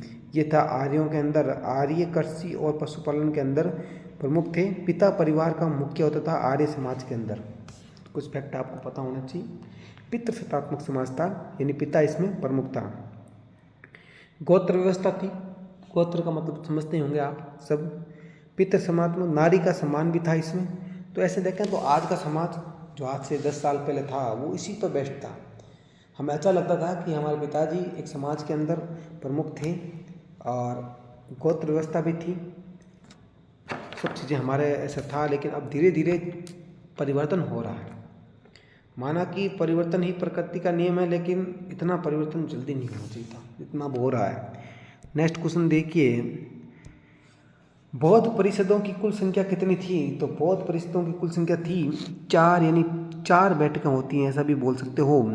कहाँ कहाँ होती है आपको सब पता होना चाहिए। पहली परिषद यानी संगति बोलते हैं इसे, ठीक है, कमेटी कुछ भी बोल सकते हो आप इसे। तो पहली कहाँ पर होती हैं? पहली होती है आपकी राजगृह के अंदर। तो दूसरी होती है वो होती है वैशाली के अंदर। और तीसरी होती है वो होती है पाटलिपुत्र। और जो चौथी होती है वो कुंडलवन कश्मीर के अंदर होती हैं। धर्म ग्रंथों का संकलन है बौद्ध परिषदों के अंदर। इसमें चर्चाएं होती हैं, कोई ना कोई संस्था अध्यक्ष बना था। ये सब चीज़ें आपको पता होनी चाहिए। चारों कहाँ कहाँ हुई थी इनके नाम पता होना चाहिए। पहला राजगृह, दूसरा वैशाली, तीसरा पाटलिपुत्र और चौथा कुंडलवन कश्मीर के अंदर ये बौद्ध संगतियाँ होती हैं। नेक्स्ट क्वेश्चन है, मौर्य काल में भूमि का स्वामी कौन था? तो भूमि का स्वामी राज्य था मौर्य काल के अंदर। भूमि का राजा सर्वोच्च स्वामी होता था, ठीक है। किसान इसका उपयोग करते थे, कर देना अनिवार्य था। राज्य इसका संरक्षण करता, कृषि प्रोत्साहन था। यानी जो मौर्य साम्राज्य था, जो मौर्य साम्राज्य था इसमें क्या था कि जो राज्य के अंडर में भूमि रहती और किसान इनका उपयोग करते थे, लेकिन किसानों को क्या देना पड़ता था? इसके बदले में टैक्स देना पड़ता था। राज्य थे इसका ये प्रोटेक्शन करने का काम करते थे। और कृषि के बारे में मौर्य साम्राज्य ने उसको प्रोत्साहन दिया। इनको इस प्रोत्साहन का मतलब आगे बढ़ने के लिए उनको बताया गया था, ठीक है। अच्छा क्वेश्चन है 34। क्वेश्चन नंबर देखिए, गुप्त काल में कौन सा विश्वविद्यालय प्रसिद्ध हुआ था? मैंने आपको बताया था एक राजा हुआ था जिसका नाम है कुमारगुप्त। उसके समय में नालंदा विश्वविद्यालय की स्थापना होती है कुमारगुप्त के टाइम पे, और बौद्ध शिक्षा का केंद्र भी रहा। ये इंपॉर्टेंट है, आप स्टार लगा लीजिए। विदेशी विद्यार्थी आते थे यहाँ पर नालंदा विश्वविद्यालय में, बहुत इंपॉर्टेंट है नालंदा विश्वविद्यालय। यहाँ लोग विदेश से आके यहाँ पढ़ते थे। आजकल लोग यहाँ से विदेश से आ रहे हैं, जबकि उस टाइम पे भारत सोने की चिड़िया थी। उस टाइम लोग विदेश से आके यहाँ पढ़ाई करते थे, ठीक है। अच्छा क्वेश्चन है यहाँ पे। नेक्स्ट क्वेश्चन देखिए, क्वेश्चन नंबर 35। प्राचीन भारत में सबसे अधिक प्रचलित धातु कौन सी थी? वो थी तांबा, यानी ताम्र युग का विकास हुआ था प्राचीन भारत के अंदर। तांबा बहुत ही प्रचलित था क्योंकि इससे औजार हथियार का निर्माण हुआ था। कांसा मिश्र धातु बनी, तांबे से मिलकर कांसा का निर्माण हुआ। सिक्कों का निर्माण, व्यापार में इसका उपयोग होने लगा। तो भाई देखो आप, वस्तु विनिमय के रूप में इसका यूज होने लगा, एक पैसे के रूप में इसका यूज होने लगा। तो ये चीज़ें सब इंपॉर्टेंट थी। तांबा। Question number 36। दिल्ली सल्तनत का संस्थापक कौन था? बहुत इंपॉर्टेंट है। सबसे पहले है गुलाम वंश आता है दिल्ली सल्तनत के अंदर, और गुलाम वंश के ही संस्थापक थे कुतुब बिन ऐबक, और इसे ही बोला जाता है दिल्ली सल्तनत का संस्थापक। सबसे पहले आता है गुलाम वंश, ठीक है। फिर आता है खिलजी वंश। तो ये आपको चर्चा मिलेगी। तो दिल्ली सल्तनत की स्थापना लगा लीजिए, अच्छा क्वेश्चन है, स्टार लगा लीजिए और अपनी कॉपी में छाप लीजिए इसको कि दिल्ली सल्तनत की स्थापना कब होती है? 1206 के अंदर होता है। और गुलाम वंश का प्रथम शासक कुतुब बिन ऐबक था। इसने लाहौर से दिल्ली राजधानी बनाई थी, ठीक है। और कुतुब मीनार का निर्माण भी किसने कराया था? कुतुब बिन ऐबक ने कराया था। ऐबक को लाख बख्श भी कहा जाता है। ये सब क्वेश्चन एक बार नोट कीजिएगा, ये बहुत इंपॉर्टेंट है। दिल्ली सल्तनत दिल्ली सल्तनत भारत के अंदर एक रजिया सुल्तान के बारे में पढ़ोगे, वो भी इसी टाइम आई थी, भारत की पहली महिला शासिका थी। तो कुतुब बिन ऐबक जो कि दिल्ली सल्तनत का शासक था, साथ ही साथ गुलाम वंश का भी संस्थापक था। इसे लाख बख्श कहा जाता था। इसने कुतुब मीनार का भी निर्माण कराया, तो राजधानी को दिल्ली से लाहौर से दिल्ली ले गया। ठीक है, तो ये सब इम्पोर्टेंट है, ये सब के सब क्वेश्चन पूछ जाते हैं। तो दिल्ली सल्तनत की शुरुआत 1206 में होती है, ये डेट भी आपको याद रखना, ये जो सन है ये आपको याद होना चाहिए। अगला क्वेश्चन है, गुलाम वंश का सबसे शक्तिशाली शासक कौन था? इल्तुतमिश। इल्तुतमिश बहुत इंपॉर्टेंट, इसके बारे में सुनिए। अब देखो, इल्तुतमिश की एक बेटी थी, इसका नाम था रजिया सुल्तान, और ये थी दिल्ली की राजगद्दी पर बैठने वाली पहली महिला शासिका। ठीक है, इल्तुतमिश जिसने दिल्ली को स्थायी राजधानी बनाया था, कुतुब बिन ऐबक के बाद में आया था इसने, और एकता प्रणाली को मजबूत किया। चंगेज खां के आक्रमण से भारत को बचाया था। मंगोल आक्रमणकारी था चंगेज खान, मंगोल से आया था, चाइना के ऊपर पड़ता है मंगोल, वहाँ से आया था। इसने भारत पर आक्रमण करने की कोशिश की थी, इससे बचाने का काम किया था। इल्तुतमिश ने चांदी का टक्का चलाया था और सल्तनत को क्या किया? संगठित किया। ये सब काम किसने किया थे? गुलाम वंश के शासक थे, सबसे शक्तिशाली शासक जिनका नाम था इल्तुतमिश, इसने ये काम सब किए थे। अच्छा क्वेश्चन है, 37 नंबर क्वेश्चन, अच्छा क्वेश्चन है, आप इसको पढ़िए। नेक्स्ट क्वेश्चन है, दिल्ली सल्तनत की पहली महिला शासिका अभी बताई थी, इल्तुतमिश की बेटी है या पुत्री बोल सकते हो, रजिया सुल्तान, ये बनी थी दिल्ली सल्तनत की पहली महिला शासिका। और पर्दा प्रथा का इसने विरोध किया, जो पर्दा की प्रथा थी महिलाओं के लिए, इसका इसने क्या था? विरोध किया था। योग्य अधिकारियों को नियुक्त किया, यानी ऐसा नहीं होना चाहिए कि भाई आपने इसको बोल दे, नहीं, उसमें योग्यता है कि नहीं है चेक किया और उसको उसके अनुसार उसको अधिकारी बनाया गया था। तुर्की अमीरों का विरोध झेला इसने, और इसकी मृत्यु 1240 में हो जाती है। 1206 के अंदर सल्तनत की स्थापना होती है, और 1240 के अंदर जब कुतुब बिन ऐबक और इल्तुतमिश के बाद इसकी मृत्यु भी 1240 में हो जाती है। इसकी पुत्री होती है इल्तुतमिश की, ये भी ध्यान रखना, इसने क्या क्या काम किया ये सब आपको पता होने चाहिए। अगला क्वेश्चन है क्वेश्चन नंबर 39, अलाउद्दीन खिलजी का प्रमुख उद्देश्य क्या था? बहुत इंपॉर्टेंट है क्वेश्चन, कि इसका मेन मोटो क्या था? तो मोटो था कि साम्राज्य का विस्तार करना और उसके ऊपर कंट्रोल रखना, विस्तार करना ही नहीं, उसके ऊपर कंट्रोल रखना भी काम था। दक्षिण भारत पर उसने आक्रमण किया, उत्तर भारत पर कंट्रोल हो गया था, लेकिन दक्षिण भारत पे इसने कंट्रोल करने का भी काम किया था। बाजार नियंत्रण नीति लागू की थी, सैन्य का पुनर्गठन किया, कर प्रणाली कठोर थी, मंगोल आक्रमण से भी इसने रोका था। ये सब चीज़ें इसमें बताई गई हैं। तो अलाउद्दीन खिलजी का मेन उद्देश्य था कि अपने साम्राज्य का विस्तार करेगा, उसके ऊपर कंट्रोल करेगा, पूरे भारत पर जो साम्राज्य स्थापित करने का इसका उद्देश्य था, लेकिन ऐसा दक्षिण में इन्होंने होने नहीं दिया। अलाउद्दीन खिलजी का बाजार नियंत्रण किसके लिए था? सस्ती वस्तु उपलब्ध कराना, ऐसा इसमें इसने अलाउद्दीन खिलजी ने सोचा था। वस्तुओं की कीमत तय की गई थी, जमाखोरी पर रोक लगाई गई थी, सैनिकों को कम वेतन दिया गया था, राज्य द्वारा निगरानी की गई थी, जनता को राहत मिली। यानी अलाउद्दीन खिलजी ने मतलब एक्चुअली में जनता के लिए काम करने की कोशिश की, यानी जो वस्तुएं महंगी मिल रही हैं उनको फिक्स रेट तय की गई, और कोई भी व्यक्ति जो वस्तुएं जमा नहीं करेगा, ये सब इसके बारे में बताया गया था। ठीक है, अच्छा क्वेश्चन था अलाउद्दीन खिलजी के बारे में। अगला क्वेश्चन है, तुगलक वंश का संस्थापक, तो ये था गयासुद्दीन तुगलक। ये भी एक आप बोल सकते हो कि दिल्ली सल्तनत का वंश है तुगलक वंश, और इसने क्या की थी? इसके संस्थापक कहलाते हैं गयासुद्दीन तुगलक, और इसने 1320 के अंदर खिलजी वंश के बाद जो आया था यह आया था तुगलक वंश। इसने मजबूत किले बनवाए, न्यायिक प्रशासक था, कृषि को बढ़ावा दिया, राजधानी इसने तुगलकाबाद बनाई। ये सबसे इंपॉर्टेंट क्वेश्चन है। ये चीज़ें तो सब करते हैं, लेकिन ये चीज़ और ये चीज़ आपको याद होनी चाहिए। ये चीज़ें कॉमन नहीं, अलग अलग है। कॉमन चीज़ें कम पूछता है, लेकिन अलग अलग चीज़ें ज़्यादा पूछी जाती हैं।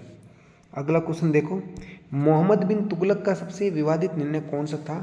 तांबे की सांकेतिक मुद्रा थी, वो मोहम्मद बिन तुगलक ने लाई थी। अच्छा क्वेश्चन है, लेकिन इतना अच्छा नहीं है कि एग्जाम में हर एग्जाम फंसने लायक, लेकिन आपको एनसीईआरटी का फैक्ट है इसलिए मैंने इसको बता दिया था।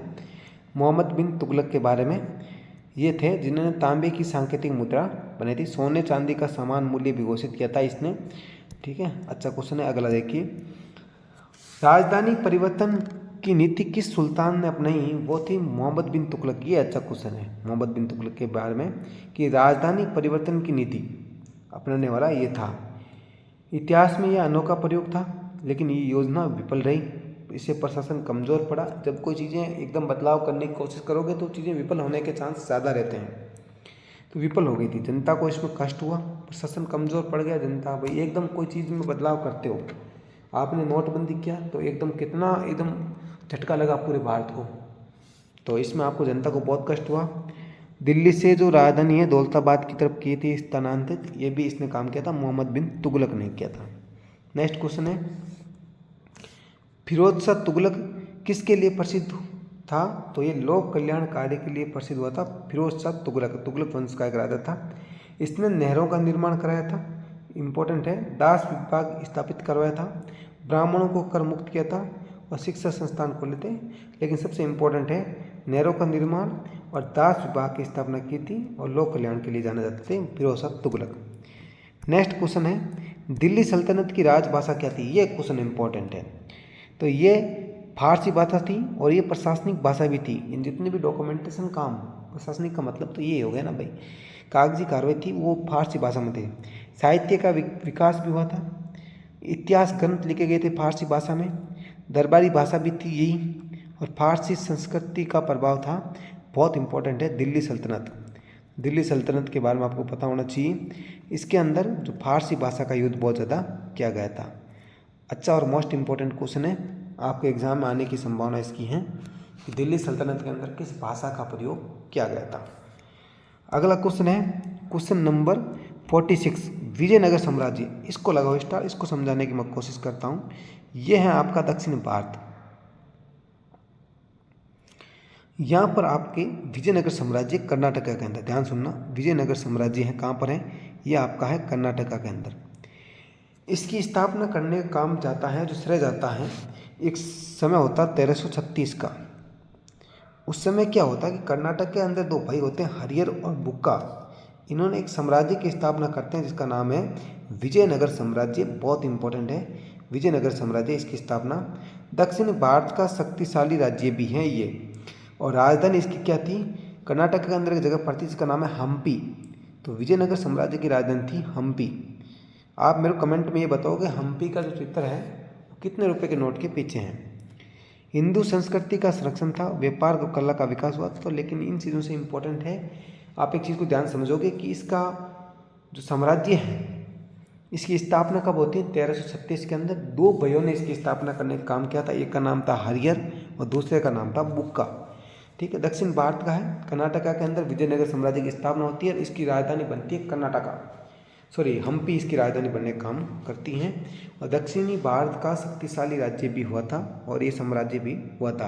ये सब क्वेश्चन इंपॉर्टेंट है, तो ये आपको पता होना चाहिए विजयनगर साम्राज्य के बारे में। यहाँ से क्वेश्चन कई बार फंसा है, इसलिए मैंने आपको इसको थोड़ा विस्तृत बता दिया। इसके एक शासक हुए थे प्रसिद्ध विजयनगर साम्राज्य के, इसके बारे में हम बात करते हैं, जिसका नाम है कृष्णदेव रॉय। ये बहुत इंपॉर्टेंट है, कृष्णदेव रॉय।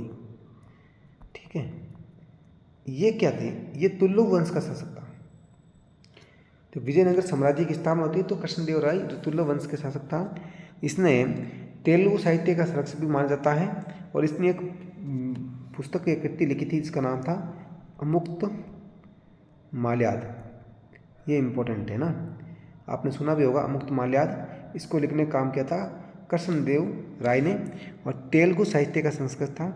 और इस टाइम को इसको स्वर्ण युग माना जाता है विजयनगर साम्राज्य का, क्योंकि ये कृष्णदेव रॉय था, इसने विजयनगर साम्राज्य को आगे बढ़ाने का काम भी किया था। नेक्स्ट क्वेश्चन है क्वेश्चन नंबर आपका है 48, बहमीन राज्य की राजधानी क्या थी। बहुत इंपॉर्टेंट है बहमीन राज्य। तो बहमीन राज्य इसकी राजधानी थी गुलबर्गा। दक्षिण भारत का मुस्लिम राज्य था बहमीन। और इन्होंने क्या की थी, जो विजयनगर साम्राज्य था इससे क्या किया था, इससे संघर्ष किया था इनसे। बाद में राजधानी बदीर बनी थी, लेकिन पहली गुलबर्गा थी। ये मुस्लिम राज्य था, ये भी ध्यान रखना। तो ये हिंदू है, ये मुस्लिम है, तो बीच में थोड़ा क्या हो गया था, टकराव हो गया था। दक्कन की राजनीति में इनकी भूमिका थी, ये बताया गया था। लेकिन विजयनगर साम्राज्य, जिसके दो भाई हरियर और बुक्का ने मोर्चा संभाला रखा, और उसमें अंततः उनकी ही जीत होती है। नेक्स्ट देखिए क्वेश्चन नंबर 49, मुगल वंश का संस्थापक। तो इसके बारे में तो आपने बहुत पढ़ा होगा और बहुत सी किताबों में लिखा गया है, लेकिन अभी इसको NCERT से हटा दिया गया है मुगल वंश। लेकिन थोड़ा इसके बारे में थोड़ी सी जानकारी ले लेते हैं कि इसकी स्थापना करने वाला कौन था संस्थापक, जिसका नाम है बाबर। बाबर के बाद हुमायूं, जिसको शेरशाह सूरी ने परास्त करके चौसा के युद्ध में उसको हरा दिया था, ठीक है। और इसके बाद शेरशाह सूरी ने सूर्यवंश की स्थापना की, लेकिन इसके बाद से बाबर, हुमायूं के बाद फिर शाहजहाँ आ जाता है, फिर जहांगीर, और इस प्रकार औरंगजेब, और इस प्रकार से मुगल साम्राज्य को ख़त्म कर दिया जाता है अंत के अंदर, ठीक है। तो मुगल साम्राज्य ने भारत के विकास को पीछे धकेला था, ये भी ध्यान रखना है। हमने हमारा कुछ देने का काम नहीं किया था, लेकिन भारत को बहुत लूटा और भारतीय जनता को बहुत मारा गया था मुगल साम्राज्य के दौरान। देखो सुनो भाई, सबसे पहले होता है जो बाबर है, इसने पानीपत का युद्ध किया था 1526 के अंदर, और इसी युद्ध के बाद किसकी स्थापना होती है, मुगल वंश की स्थापना होती है। तो ये युद्ध मुगल के लिए बहुत इंपॉर्टेंट था, क्योंकि इसके बाद ही भारत पर इन्होंने स्थापत्य किया था। इब्राहिम लोदी को हराया था 1526 के पानीपत के युद्ध में। बाबर और इब्राहिम लोदी के बीच में होता है, इब्राहिम लोदी हार जाता है इस युद्ध के अंदर, लेकिन बाबर इसमें जीत जाता है और इसके बाद मुगल वंश की स्थापना होती है। और जो बाबर था, इसने एक पुस्तक लिखी थी जिसका नाम था तुजुक-ए-बाबरी। ये बुक थी, इसकी बायोग्राफ थी, आत्मकथा थी। भारत में मुगल शासन उसी टाइम से शुरू हुआ था, बाबर के समय में। ये बहुत इंपॉर्टेंट है। और मुगल वंश को तुर्क मंगोल वंश भी कहा जाता है, मुगल वंश को तुर्क मंगोल वंश भी कहा जाता है। ये भी फैक्ट कई बार एग्जाम में आ जाता है अभी, लेकिन इसको NCERT से हटा दिया गया है। अगला क्वेश्चन है क्वेश्चन नंबर 50, पानीपत का युद्ध कब होता है। तो पानीपत का युद्ध अभी मैंने बताया था आपको, ये रहा पानीपत का प्रथम युद्ध। जो प्रथम युद्ध है वो कब होता है, वो प्रथम युद्ध होता है 1526 के अंदर, और किसके बीच में होता है, बाबर वर्सेस इब्राहिम लोदी। और इसमें इब्राहिम लोदी हार जाता है और बाबर जीत जाता है। और इसके बाद किसकी स्थापना होती है, आपके मुगल वंश की। और ध्यान सुनना, इसके अंदर बाबर ने किसका प्रयोग किया गया था, तोप खाने का प्रयोग किया था बाबर ने पहली बार पानीपत के प्रथम युद्ध के अंदर। और दिल्ली सल्तनत का इसने क्या कर दिया था, अंत कर दिया था। इब्राहिम लोदी वंश था, इसको ख़त्म कर दिया। लोदी वंश था ना, इस लोदी वंश जिसकी स्थापना बहलोल लोदी ने की थी, इस वंश को ख़त्म करके कौन आया था, मुगल वंश आया था। और निर्णायक युद्ध था ये भारत के अंदर एक मुगल सत्ता आने के लिए। जब आपको पता होना चाहिए दिल्ली सल्तनत चलता था, इसके अंदर शासक चल रहे थे, और लास्ट में लोदी वंश आता है। लोदी वंश का एक शासक था इब्राहिम लोदी, जिसको मुगल वंश के शासक बाबर ने पानीपत के प्रथम युद्ध में हरा दिया। और हराने के बाद किसकी स्थापना हो जाती है, मुगल वंश की स्थापना हो जाती है। ये था 50 नंबर क्वेश्चन, पानीपत के प्रथम युद्ध का कब हुआ था और इसका क्या निर्णय निकला था। अगला क्वेश्चन है कि एक मुगल वंश के शासक हुए थे हुमायूं, और इसको भारत से निकालने का काम किसने किया था, तो वह शासक थे सूरी वंश के संस्थापक शेरशाह सूरी। वैसे ये इसके सेनापति थे, लेकिन इनके दिमाग में कुछ खुरापती दिमाग आया और इन्होंने उनसे ही युद्ध कर लिया। और युद्ध में हुआ क्या कि दो युद्ध किए थे, एक चौसा का और एक क्या था, कन्नौज का युद्ध 1539, और एक 1540 के अंदर चौसा और कन्नौज के दो युद्ध किए। और युद्ध में जब हुमायूं हार जाता है तो हुमायूं को ही यहाँ से निकाल दिया गया था भारत से।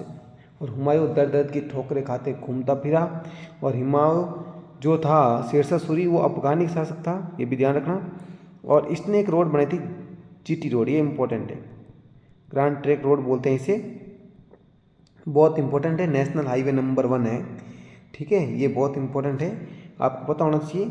ये भारत के अंदर इस प्रकार से ट्रैक हैं, ये भारत है, इसमें इस प्रकार से बहुत लंबी सड़क है, आगरा दिल्ली इस प्रकार से आगे बढ़ती जाती है, ठीक है। बिहार राज्य में भी ये। तो हुमायूं है इसके संस्थापक, इसको भारत से निकालने का काम किया था शेरशाह सूरी। और इसका जो मकबरा है वो कहाँ पर है, सासाराम के अंदर, ध्यान रखना, सासाराम बिहार के अंदर है, वो शेरशाह सूरी का मकबरा है। ये भी आपको पता होना चाहिए। दो युद्ध किए थे, एक तो 1539 के अंदर, एक 1540 के अंदर, दो युद्ध करता है, किससे, अपने ही राजा से।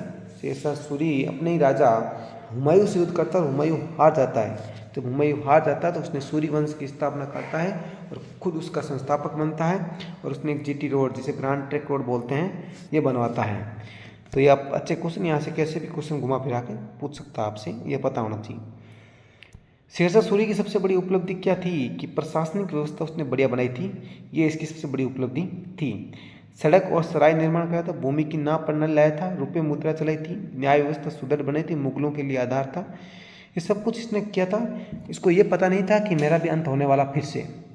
इसने ये पता नहीं था कि जब मैं हुमायूं को बाहर निकाल चुका हूँ और मैं आया हूँ तो मेरे साथ भी कोई ना कोई धोखा होगा और मैं फिर से यहाँ से निकल जाऊँगा और मेरी जगह फिर से मुगल आ जाएंगे, ये इसको पता नहीं था। तो इसने ये सब काम किया, लेकिन ये मुगलों के लिए एक आधार बन गया था और मुगलों ने इन चीज़ों का क्या उठाया, फिर से फ़ायदा उठाया था। अच्छा क्वेश्चन है। नेक्स्ट क्वेश्चन देखिए, अकबर का संरक्षक कौन था? अकबर को बचाने वाला। संरक्षक का मतलब है जब अकबर इसके मतलब पहले सबसे पहले बाबर, बाबू के बाद हुमायूं, हुमायूं के बाद कौन आता? अकबर। लेकिन अकबर तो छोटा था, जब हुमायूं की मृत्यु होती है तो अकबर छोटा था। तो इसका जो संरक्षक था वो था बैरम खान, यानी उसको लीडरशिप का काम करता है। ठीक है, अकबर अल्पायु में राजा बना, छोटी उम्र में राजा बन गया, लेकिन जब छोटी उम्र में राजा बना तो इसको जो संभालने का काम किया था वो बैरम खान था। और द्वितीय युद्ध किया था पानीपत का, ये भी इंपॉर्टेंट है। 1556 के अंदर पानीपत का द्वितीय युद्ध करने का काम कौन करता है?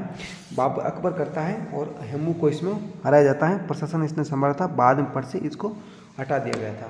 तो ये कुछ चीज़ें थी बहुत इंपॉर्टेंट थी कि अकबर कौन था, लेकिन आज इसको एनसीईआरटी से हटा दिया, इसलिए क्वेश्चन इससे बनने के चांस कम है। लेकिन एक बार छोटा मोटा इसके बारे में जानकारी होनी चाहिए। नेक्स्ट क्वेश्चन है, अकबर की धार्मिक नीति क्या कहलाती है? तो 16 कुल कहलाती हैं धार्मिक नीति। इबादत खाना है इसकी स्थापित करता है, ये भी है इसके बारे में अच्छा पॉइंट है। जजिया कर इसने समाप्त किया था। ठीक है, जो अकबर था इसने ये जजिया कर समाप्त करने का काम किया था। अकबर ने कौन सा धर्म चलाया था? वो था दीन ए इलाही। ये क्वेश्चन आ रखा है एग्जाम में कई बार। दीन ए इलाही धर्म चलाने का काम किया था अकबर ने। कम किया था 1582 के अंदर काम किया था।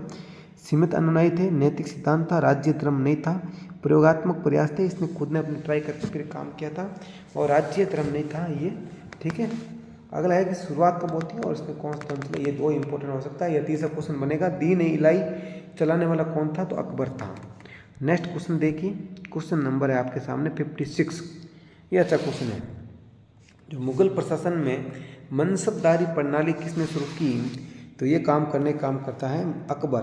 जो मुगल साम्राज्य है इसके अंदर ये काम जो अकबर काम करता है मनसबदारी प्रणाली के लिए।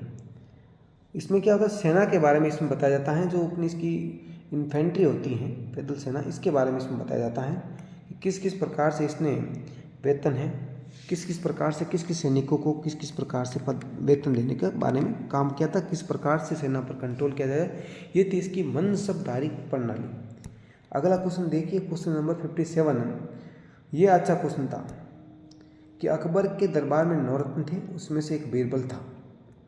तो बीरबल बुद्धिमत्ता के लिए प्रसिद्ध था। बीरबल बहुत बुद्धिमान आदमी था और हिंदू सलाहकार भी था, दरबारी कवि था, अकबर का विश्वास पात्र भी था। अकबर बीरबल पर करके एक सीरियल भी आता है, आपने देखा होगा। तो ये इसका विश्वास पात्र भी था। लोक कथाओं में लोकप्रिय था, यानी ये कथा कहानी स्टोरी कहने का काम करता था, ये भी ध्यान रखना है। ये इसके दरबार में कवि था और इसका अकबर का विश्वास पात्र भी था, हिंदू था लेकिन इसका विश्वास पात्र था। अच्छा देखो क्वेश्चन नंबर 58 देखो, जहांगीर किसके लिए प्रसिद्ध हुआ था? जहांगीर के लिए देखो नूरजहाँ, ये भी ध्यान रखना, नूरजहाँ इसकी पत्नी हुई थी जहांगीर की, ये इसके लिए भी प्रसिद्ध हुआ था। विदेशी यात्रियों का आगमन इसके टाइम बहुत हुआ था और इसने जंजीर अदालत कला प्रेमी था। आत्मकथा इसने लिखी थी, अपनी खुद की आत्मकथा लिखने का काम किया था। न्यायप्रिय शासन था इसका। ये जहांगीर के बारे में कुछ अच्छे क्वेश्चन है। नेक्स्ट क्वेश्चन देखो, अब देखो एक चीज़ बताता हूँ आपको कि सांझा का शासन किसके लिए जानता? वो स्थापत्य कला के लिए, यानी जितने भी किले महल इसके बनाने में जो काम किया था वो सांझा ने किया। जैसे ताजमहल का निर्माण, लाल किला का निर्माण, जामा मस्जिद, संगमरमर, मुगल स्थापत्य का उत्कर्ष माना जाता है इसको, क्योंकि उस टाइम में इसने बहुत काम किए। जैसे ताजमहल का निर्माण, मुमताज़ महल के लिए ताजमहल का निर्माण किया था, मुमताज़ बेगम थी इसकी, और लाल किला का निर्माण करवाया था, जामा मस्जिद, ये सब काम इसने करवाए थे। नेक्स्ट देखो, ताजमहल किसकी स्मृति में बना? तो जो सांझा था इसकी पत्नी थी मुमताज़, इसकी याद में इसने बनाया था। स्मृति का मतलब याद। ये आगरा उत्तर प्रदेश के अंदर स्थित है। ताजमहल 1632 से लेकर 1653 के बीच इसमें बनाया गया था और इसमें सफ़ेद संगमरमर का यूज किया गया था। ये इंपॉर्टेंट पॉइंट है, ठीक है। विश्व धरोहर में शामिल है यूनेस्को की लिस्ट में और ये एक प्रेम का प्रतीक है, ये भी ध्यान होना चाहिए आपको, ठीक है। ये सब अच्छे क्वेश्चन है। ताजमहल आपने देखा होगा, कहीं ना कहीं आपने ताजमहल का फोटो जरूर देखा है। तो ये ताजमहल क्या था क्या नहीं था मैंने आपको इसके बारे में बता दिया। कब से कब तक टाइम लगा था, ऐसे एक दिन में ताजमहल नहीं बना था। ताजमहल की बदी नकल किसे कहते हैं आप मेरे को बता सकते हो क्या? ताजमहल की बदी नकल, ये मेरे को कमेंट बताएंगे। औरंगजेब की धार्मिक नीति कैसी थी? तो औरंगजेब था मुगल साम्राज्य का एक राजा था। तो इसकी जो नीति कैसी थी? कठोर और रूढ़िवादी नीति, अलग ही थी। इसने जजिया कर पुनः लागू कर दिया, मंदिरों पर प्रतिबंध लगा दी, इन अलग ही प्रकार का राजा था। मंदिरों पर इसने प्रतिबंध लगा दी, इस्लामी कानून लगाए, यानी हिंदुओं के मतलब विपक्ष में हो गया था। विद्रोह बढ़े, साम्राज्य कमजोर हुआ। तो इसी प्रकार से इसके शासनकाल से क्या हो गया? मुगल साम्राज्य का अंत हो गया। तो इसके कारण भी पूछ जाते हैं जब आप यूपीएससी लेवल के एग्जाम देते हैं तो उसमें लिखने के लिए बोलता है कि इसके बारे में आप लिखिए कि भाई औरंगजेब कौन था, इसने क्या क्या किया और इसने ऐसा किया तब ऐसा हुआ, यानी क्या करने से क्या हुआ वो इसमें पूछा जाता है। अगला पॉइंट देखो 62, मुगल साम्राज्य के पतन का मुख्य कारण था कमजोर उत्तराधिकारी। यानी जैसे जैसे आगे चलते गए उत्तराधिकारी जो कमजोर होते गए, अपने हिसाब से नीति बनाने लगे, इससे क्या हुआ? फिर विदेशी आक्रमण हो गए, इनको जेल नहीं पाए, निरंतर युद्ध हुए, आर्थिक संकट बन गया, पैसे की कमी आ गई, विदेशी आक्रमण हुआ, प्रांतों में शक्तियाँ बट गई थी, प्रशासनिक भ्रष्टाचार होने लगा, निरंतर युद्ध हुआ और अंत में क्या हो गया? मुगल साम्राज्य खत्म हो गया। और यही पूरा भारत चाहता था कि मुगल साम्राज्य क्या हो जाए? खत्म हो जाए और यहाँ पे ये नहीं रहना चाहिए और आखिर मुगल साम्राज्य खत्म हो गया था। मराठा साम्राज्य का संस्थापक किसे बोलते हैं? तो शिवाजी को बोलते हैं मराठा साम्राज्य का संस्थापक। ये किसके लिए फेमस थे? गुरिल्ला युद्ध के लिए फेमस थे। गुरिल्ला युद्ध आपने देखा वो छुप कर वार करता है, बहुत तगड़ा। रायगढ़ इनकी राजधानी थी। अष्टप्रधान परिषद थे किसके शासनकाल में? बहुत इंपॉर्टेंट है, शिवाजी के शासनकाल में थे अष्टप्रधान।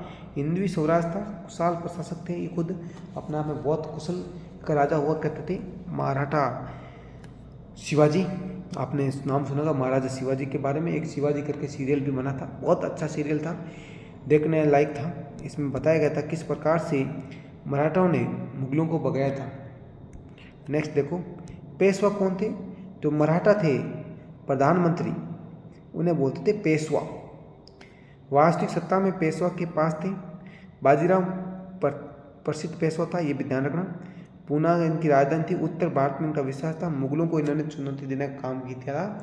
बाजीराव पेशवा नाम भी सुना होगा, बाजीराव नाम से मूवी भी आई थी। ये सब चीज़ें देखो, कोई ना कोई मूवी आती है तो उसका जो अच्छी मूवी होती है उसका कोई ना कोई रिलेट हिस्ट्री से पक्का होता है, हिस्ट्री से वो बन के इस मूवी पे यहाँ तक पहुँचती है। तो हिस्ट्री बहुत इंपॉर्टेंट है, ये चीज़ें आपको याद होनी चाहिए।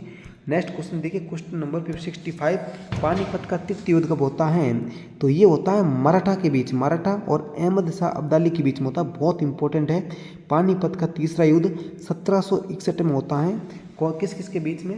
एक होता है मराठा और दूसरा होता है अहमद शाह अब्दाली, इनके बीच में होता है। कौन सा युद्ध? युद्ध का नाम है पानीपत का तृतीय युद्ध। पहला हुआ था बाबर और इसके बीच में इब्राहिम लोदी के बीच में, फिर एक युद्ध अकबर और हेमू के बीच में होता है, और तीसरा होता है मराठा और अहमद शाह अब्दाली के बीच में, जिसमें मराठा हार जाते हैं। भारी जनहानि होती है, मराठा शक्ति कमज़ोर हो जाती है, उत्तर भारत में ये होता है। तो ये बहुत इंपॉर्टेंट है, लेकिन गुरिल्ला युद्ध का प्रयोग किया लेकिन इसमें फिर भी हार जाते हैं। पानीपत पड़ता है आपका हरियाणा के अंदर। आपने कभी कभी इंटरव्यू में सुना होगा कि पानीपत तो ऐसा क्यों है कि वो युद्ध के लायक ज़मीन थी, उसे ऐसा भी बोलते हैं, ठीक है। नेक्स्ट क्वेश्चन देखो, भारत में यूनानियों में सबसे पहले कौन आया था? यूरोपी थे वो सबसे पहले। तो इसको ये ट्रिक याद कर लेना, PDEF। पहले सबसे पहले आए थे जो यूरोपी थे पुर्तगाली, फिर आए थे डच, अंग्रेज और फिर फ्रांसीसी। ये था इनके आने का क्रम, जाने का क्रम अलग होगा। आने का क्रम ये था कि सबसे पहले कौन आए थे? पुर्तगाली आए थे, उसके बाद डच आए थे, उसके बाद जो अंग्रेज थे, फिर फ्रांसीसी थे। तो ये सब आए थे और भारत के ऊपर इन्होंने राज करने किया, लेकिन कईयों ने राज किया लेकिन कईयों ने नुकसान नहीं पहुंचा, लेकिन अंग्रेज़ों ने बहुत नुकसान पहुंचे और भारत को दबा के रखा था। और आखिर में जब ये गए तब ही भारत स्वतंत्र हुआ था, ये बात आपको पता होना चाहिए। तो अंग्रेज़ों ने भारत को बहुत दबा के रखा था, ठीक है। अब इसके बारे में थोड़ी बात करते हैं कि जो पुर्तगाली आए थे सबसे पहले, तो पुर्तगाली ने क्या किया कि सुना कि भाई वहाँ पे इस प्रकार से मसाले वसाले होते हैं। तो एक पुर्तगाली था जिसका नाम था वास्को दी गामा, और ये घूमते फिरते कहाँ पर पहुँचा है, कालीकट पहुँचा केरल के अंदर। वहाँ आके पहुँचा कब, 1498 के अंदर पहली बार वास्को डी गामा भारत आया था, और समुद्री मार्ग भी उस टाइम की खोज हुई थी। गोवा पुर्तगालियों की राजधानी बना था सबसे पहले, और भारत और यूरोप के बीच में व्यापार भी शुरू। जब रास्ता पता लग गया, रोड पता लग गई समुद्र के अंदर कि यहाँ से आना है, ऐसे आना है, तो व्यापार तो होगा। तो फिर धीरे धीरे व्यापार शुरू हुआ। फिर बीच में क्या हुआ, जो भूमध्य सागर है वहाँ पे एक आपको जल संधि के बारे में पढ़ने को मिलेगा, सुएज नहर। वहाँ जो सुएज नहर है, वहाँ सुएज नहर बनने से क्या हो गया, रास्ता कम हो गया, 5-7 हज़ार किलोमीटर कम हो गई, तो अब आसानी से यूरोप जाया जा सकता है। ये सब चीज़ें कब पॉसिबल हुई, जब ये वास्को दी गामा अपने जहाज के द्वारा घूमते फिरते यहाँ पर पहुँच गया था। बहुत टाइम लगा था लेकिन ये पहुँच गया था समुद्र के रास्ते। ठीक है, सबसे पहले आने वाले कौन थे, यूरोपी, पुर्तगाली, उसके बाद डच, फिर इंग्लिश और फ्रांस। ये आपको याद होना चाहिए, PDF से आप याद करोगे। ठीक है, नेक्स्ट देखो, क्वेश्चन नंबर है 67। ईस्ट इंडिया कंपनी की स्थापना कब हुई, तो 1600 ईस्वी में हुई थी ईस्ट इंडिया कंपनी की स्थापना। जो अंग्रेज हैं ईस्ट इंडिया कंपनी की स्थापना करते हैं 1600 ईस्वी के अंदर। इंग्लैंड में स्थापना होती, व्यापारिक कंपनी थी, और इसने क्या की थी, ईस्ट इंडिया कंपनी, इसने भारत के अंदर स्थापना की थी। अंग्रेज 1600 के अंदर मसाला का व्यापार के लिए थी। धीरे धीरे राजनीतिक शक्ति बनी, फिर ब्रिटिश शासन की नींव रखी गई थी। इन सब धीरे धीरे पहले आए, छोटे छोटे व्यापार शुरू किए, भारत को समझा, भारत के लोगों को समझा, अपनी तरफ किया, लोगों को उकसाया, छोटे मोटे लालच दिया, और भारत के ऊपर क्या कर दिया, शासन कर लिया अंग्रेजों ने। भारतीय मूर्ख थे, तो इस प्रकार तब हुआ। भारत में पहला कारखाना या फैक्ट्री कहाँ स्थापित हुई थी, वो सूरत के अंदर होती हैं। भारत का पहला कारखाना या फैक्ट्री अंग्रेजों द्वारा स्थापित की गई थी, ये ध्यान रखना है। व्यापार का केंद्र था सूरत, सूरत आपने पढ़ा हुआ। समुद्री बंदरगाह भी था यहाँ पर। मुगल शासन में अनुमति और व्यापार का विस्तार। अब देखो भाई, कोई भी जो चीज़ होती है वो जो सेंटर कैसे बनता है, यानी कोई चीज़ जगह फेमस क्यों हो जाती है। जैसे मान लो ये पॉइंट जगह फेमस है, तो यहाँ सब चीज़ें अवेलेबल है कि यहाँ पानी भी है, आपको आवश्यक चाहिए, उत्पादन चाहिए, नदी का पानी चाहिए, यहाँ बंदरगाह नज़दीक है, तो वो चीज़ सेंटर बन जाती है। यानी आपने कोई चीज़ बनाई, उसके ले जाने के लिए परिवहन की व्यवस्था होनी चाहिए, आपको बंदरगाह पास नज़दीक है। सब ऐसा था नहीं भाई यहाँ से नज़दीक है बस से चले जाए, नहीं। अब आपको ये सामान इतना बना दिया तो ये जहाज़ के द्वारा जाएगा यूरोप के अंदर, तो आपको नज़दीक बंदरगाह होना चाहिए। तो ये तटों पर ही ज़्यादा व्यापार किया था, ये ध्यान रखना है। नेक्स्ट देखिए 69 नंबर क्वेश्चन है, प्लासी का युद्ध कब होता है। प्लासी का युद्ध होता है 1757 के अंदर। युद्ध क्यों होता है कि जब अंग्रेज धीरे धीरे भारत पे हावी होना शुरू होता ना, तब भारतीय जागरूक होते हैं और युद्ध करना शुरू करते हैं इनसे। लेकिन जब अंग्रेज ज़्यादा हो गए तो युद्ध करना इनसे पॉसिबल नहीं हुआ। तो सबसे पहले होता है प्लासी का युद्ध 1757 के अंदर। कौन सा युद्ध होता है, प्लासी का युद्ध सिराजुद्दौला और अंग्रेज के बीच में होता है, जिसमें इसका अंग्रेजों का नेतृत्व क्या था, रॉबर्ट क्लाइव था अंग्रेज़ों का क्या था, जबकि इसकी और सिराजुद्दौला था और इसका एक साथ था मीर जाफ़र। लेकिन मीर जाफ़र ने क्या कर दी थी, गद्दारी कर दी थी। जब मीर जाफ़र ने गद्दारी की तो प्लासी का युद्ध हार जाता है, अंग्रेजी सत्ता की शुरुआत होती है। बंगाल अंग्रेज़ों के अधीन हो गया क्योंकि मीर जाफ़र ने क्या दिखा दी थी, गद्दारी पीठ दिखा दी थी। इस वजह से ऐसा हो गया, नहीं पॉसिबल नहीं था। तो अंग्रेज प्लासी के युद्ध से अपनी सत्ता को शुरुआत करते हैं, ये ध्यान रखना। इसमें था रॉबर्ट क्लाइव जो कि इसकी शुरुआत करता है। ऐसा लालच दिया गया कि तुझे ये राज्य तुम्हारे नाम पे कर दूंगा, ये सब कर दूंगा, लेकिन ऐसा बाद में कुछ भी नहीं किया। लेकिन एक बार इसको फंसा के युद्ध करवाया और इससे नीतियाँ ली, इसके बारे में राजनीति बातें पूछ ली और भारत के ऊपर हमला कर दिया था। सबसे पहले किसने, अंग्रेजों ने। बक्सर का युद्ध कब होता है, बहुत इंपॉर्टेंट है। बक्सर का युद्ध 1764 के अंदर होता है। बक्सर का युद्ध बहुत इंपॉर्टेंट है। बक्सर का युद्ध कब होता है, 1764 के अंदर होता है। इसमें कौन कौन था, मीर कासिम, शाह आलम द्वितीय और सिराजुद्दौला सब मिल के इसके ऊपर अंग्रेज़ों के ऊपर हमला करते हैं, लेकिन फिर भी उस कंडीशन में हार जाते हैं और अंग्रेज निर्णायक विजय हो जाते हैं और दीवानी अधिकारी और बंगाल, बिहार, उड़ीसा इन सब पर नियंत्रण कर लेते हैं। कंपनी का शासन क्या हो जाता है, मजबूत हो जाता है। तो ऐसा माना जाता है कि 1764 में जब बक्सर का युद्ध होता है, भारत की सभी सत्ताओं ने इस पर जोर लगाया, लेकिन अंग्रेज फिर भी नहीं आ रहे क्योंकि भारतीयों में गद्दारी ज़्यादा थी, कोई लोग बहुत गद्दार थे। तो इसकी वजह से ये युद्ध भारत जीत नहीं पाया। भारत के लोग जो जितने भी राजा थे उन्होंने ट्राई की, कोशिश किया, हार गए। हारने के बाद क्या हुआ कि इस पर अंग्रेजी शासन हावी हो गए। ऐसे धीरे धीरे करते हम 70 क्वेश्चन कर लिए। हम आगे 100 क्वेश्चन और हैं, 30 क्वेश्चन और है, टोटल 100 क्वेश्चन करेंगे। तो आप इतना समझ में आ रहा है एक बीच में अच्छा सा लाइक कीजिएगा, तो मुझे एक मोटिवेट मिलेगा आपको नए नए वीडियो बनाने में। तो आप कोशिश कीजिएगा कि इस वीडियो को अंत तक ज़रूर देखें। क्वेश्चन नंबर 71 है कि भारत का गवर्नर जनरल कौन बना था। तो पहले गवर्नर जनरल वो थे भारत के वॉरेन हेस्टिंग्स। पूरे भारत की बात की जा रही है, तो पूरे भारत के अंदर जो गवर्नर जनरल बना था उनका नाम था वॉरेन हेस्टिंग्स। इन्होंने एक एक्ट लेके आए थे। इस एक्ट के तहत, किस एक्ट के तहत, 1773 एक्ट के तहत ये बने थे भारत के पहले गवर्नर जनरल। ये ध्यान रखना इम्पोर्टेंट है। और इसी के तहत अंग्रेजी शासन को क्या मिली, मजबूती मिली। क्वेश्चन नंबर है 72। अच्छा क्वेश्चन, ये ध्यान दो कि स्थायी बंदोबस्त, कुछ व्यवस्थाएं थी जैसे कि स्थायी बंदोबस्त हो गई, महलवाड़ी हो गई, कुछ आपको और भी सुनने को मिलेगी। तो स्थायी बंदोबस्त व्यवस्था है जो अंग्रेजों ने लागू की थी। लागू करने वाला अंग्रेज का नाम था लॉर्ड कॉर्नवालिस। बहुत इंपॉर्टेंट है। आप एक काम कीजिएगा कि जो अंग्रेज हैं उनकी एक जो सीरीज है, जिस प्रकार से कौन सा अंग्रेज कब आया तक, किसके टाइम में क्या घटना हुई थी, उनकी डेट को एक सीरीज से याद कीजिएगा। यहाँ से क्वेश्चन आपका बनता है। तो अगर आपको डेट याद रहेगी, उनकी ईयर याद रहेंगी, कब से कब तक का इनका शासनकाल है, तो वहाँ से इन चीज़ को पकड़ सकते हो। बाई ऑप्शन जाके क्वेश्चन को हिट कर सकते हो, ये मेरा मानना है। और आप इस चीज़ को याद करोगे तो शायद गलती नहीं होगी। 2-3 चीज़ लिस्ट याद करनी है।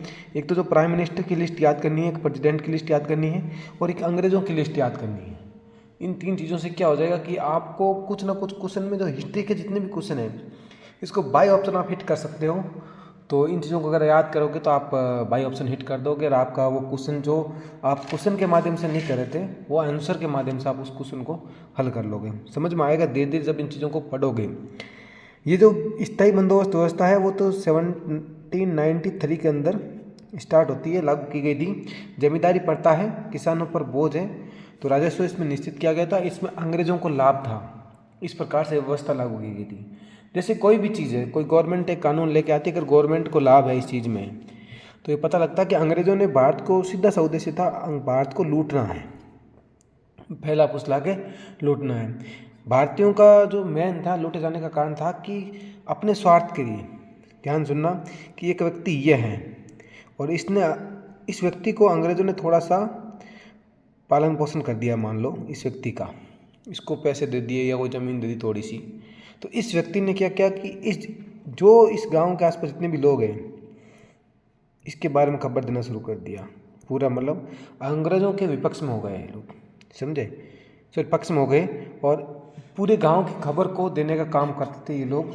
इससे अंग्रेज़ों का वर्चस्व बढ़ा। जैसे कि आपने मीर जाफिर के बारे में सुना होगा, जिसने सिराजुद्दौला था उसके गद्दारी करके अंग्रेज़ों के साथ युद्ध में जुड़ गया था। तो इस प्रकार से जो भारतीय थे अपने थोड़े से लालच के लिए अंग्रेज़ों के साथ जुड़ गए थे, और इससे पूरे भारत पर अंग्रेज़ लोग शासन करने में सक्षम हुए थे। नेक्स्ट देखो क्वेश्चन नंबर 73। ये अच्छा क्वेश्चन है। इसका मैं एक बार फैक्ट बताता हूँ कि ऐसी चीज़ें हुई क्यों।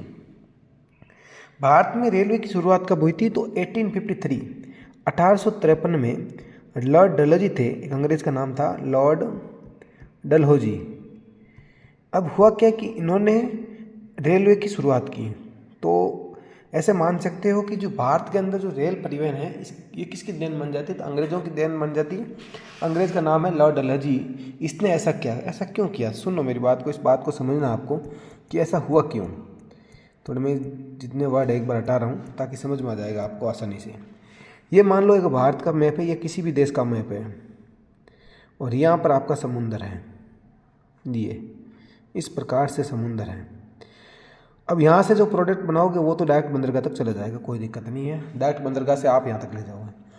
अब मान लो आपने यहाँ कोई प्रोडक्ट बना दिया, या आपने कोई लकड़ी है, कुछ भी है, कोई अच्छी चीज़ है, या मान लो सोना है, या कोई उद्योग में आपने कोई चीज़ बनाई है, कुछ भी चीज़ है, और यहाँ से इस चीज़ को आपको समुद्र तक लेके आना है, तो गाड़ी से तो आएगा नहीं। तो इन्होंने क्या किया कि एक ऐसी गाड़ी का निर्माण किया जो एक साथ बहुत सारा माल लेके आ सकती है, यहाँ पर प्रोडक्ट लेके आ सकती है।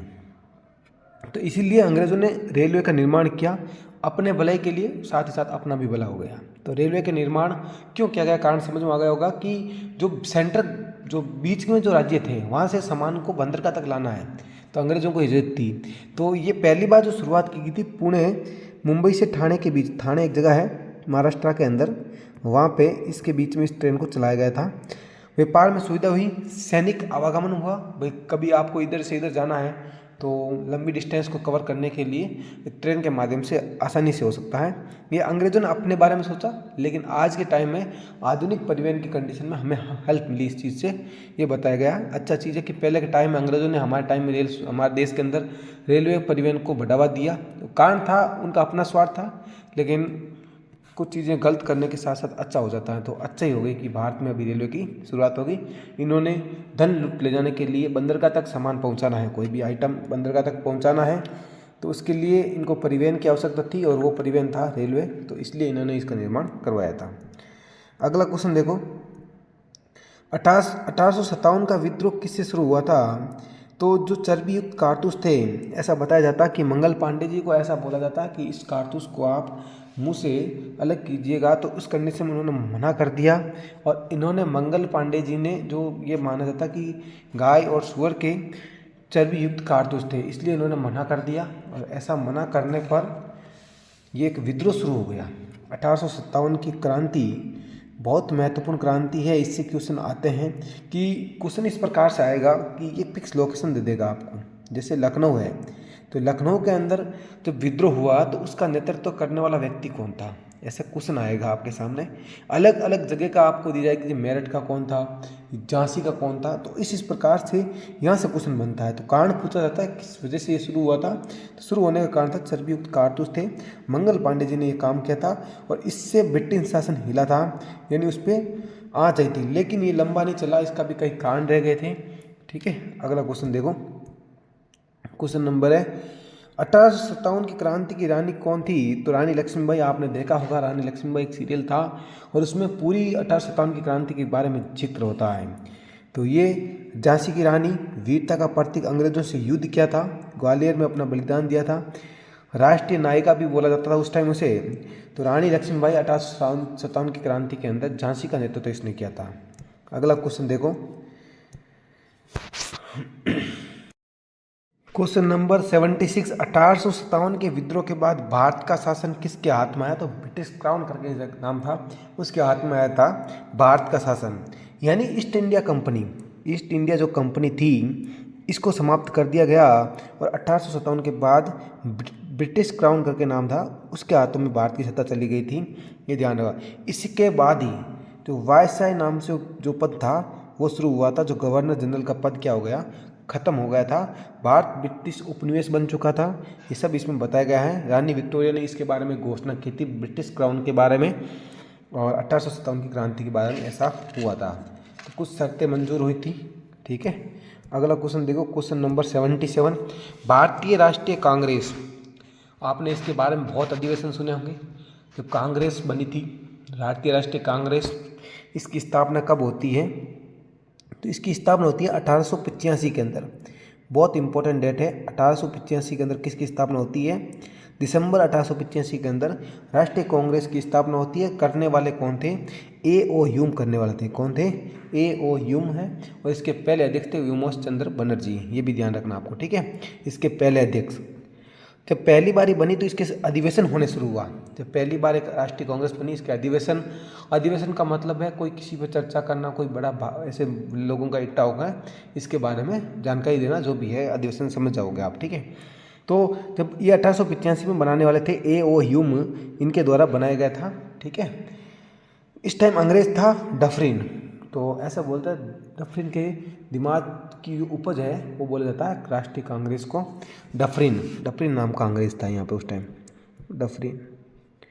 ठीक है, इसके दिमाग की उपज बोला जाता है इसको। ठीक है, तो पहली बार जब अधिवेशन हुआ था वो होता बम्बई के अंदर, बम्बई में यह अधिवेशन होता पहली बार, और इसकी अध्यक्षता करने वाला था व्योमकेश चंद्र बनर्जी, यानी व्योमकेश चंद्र बनर्जी थे।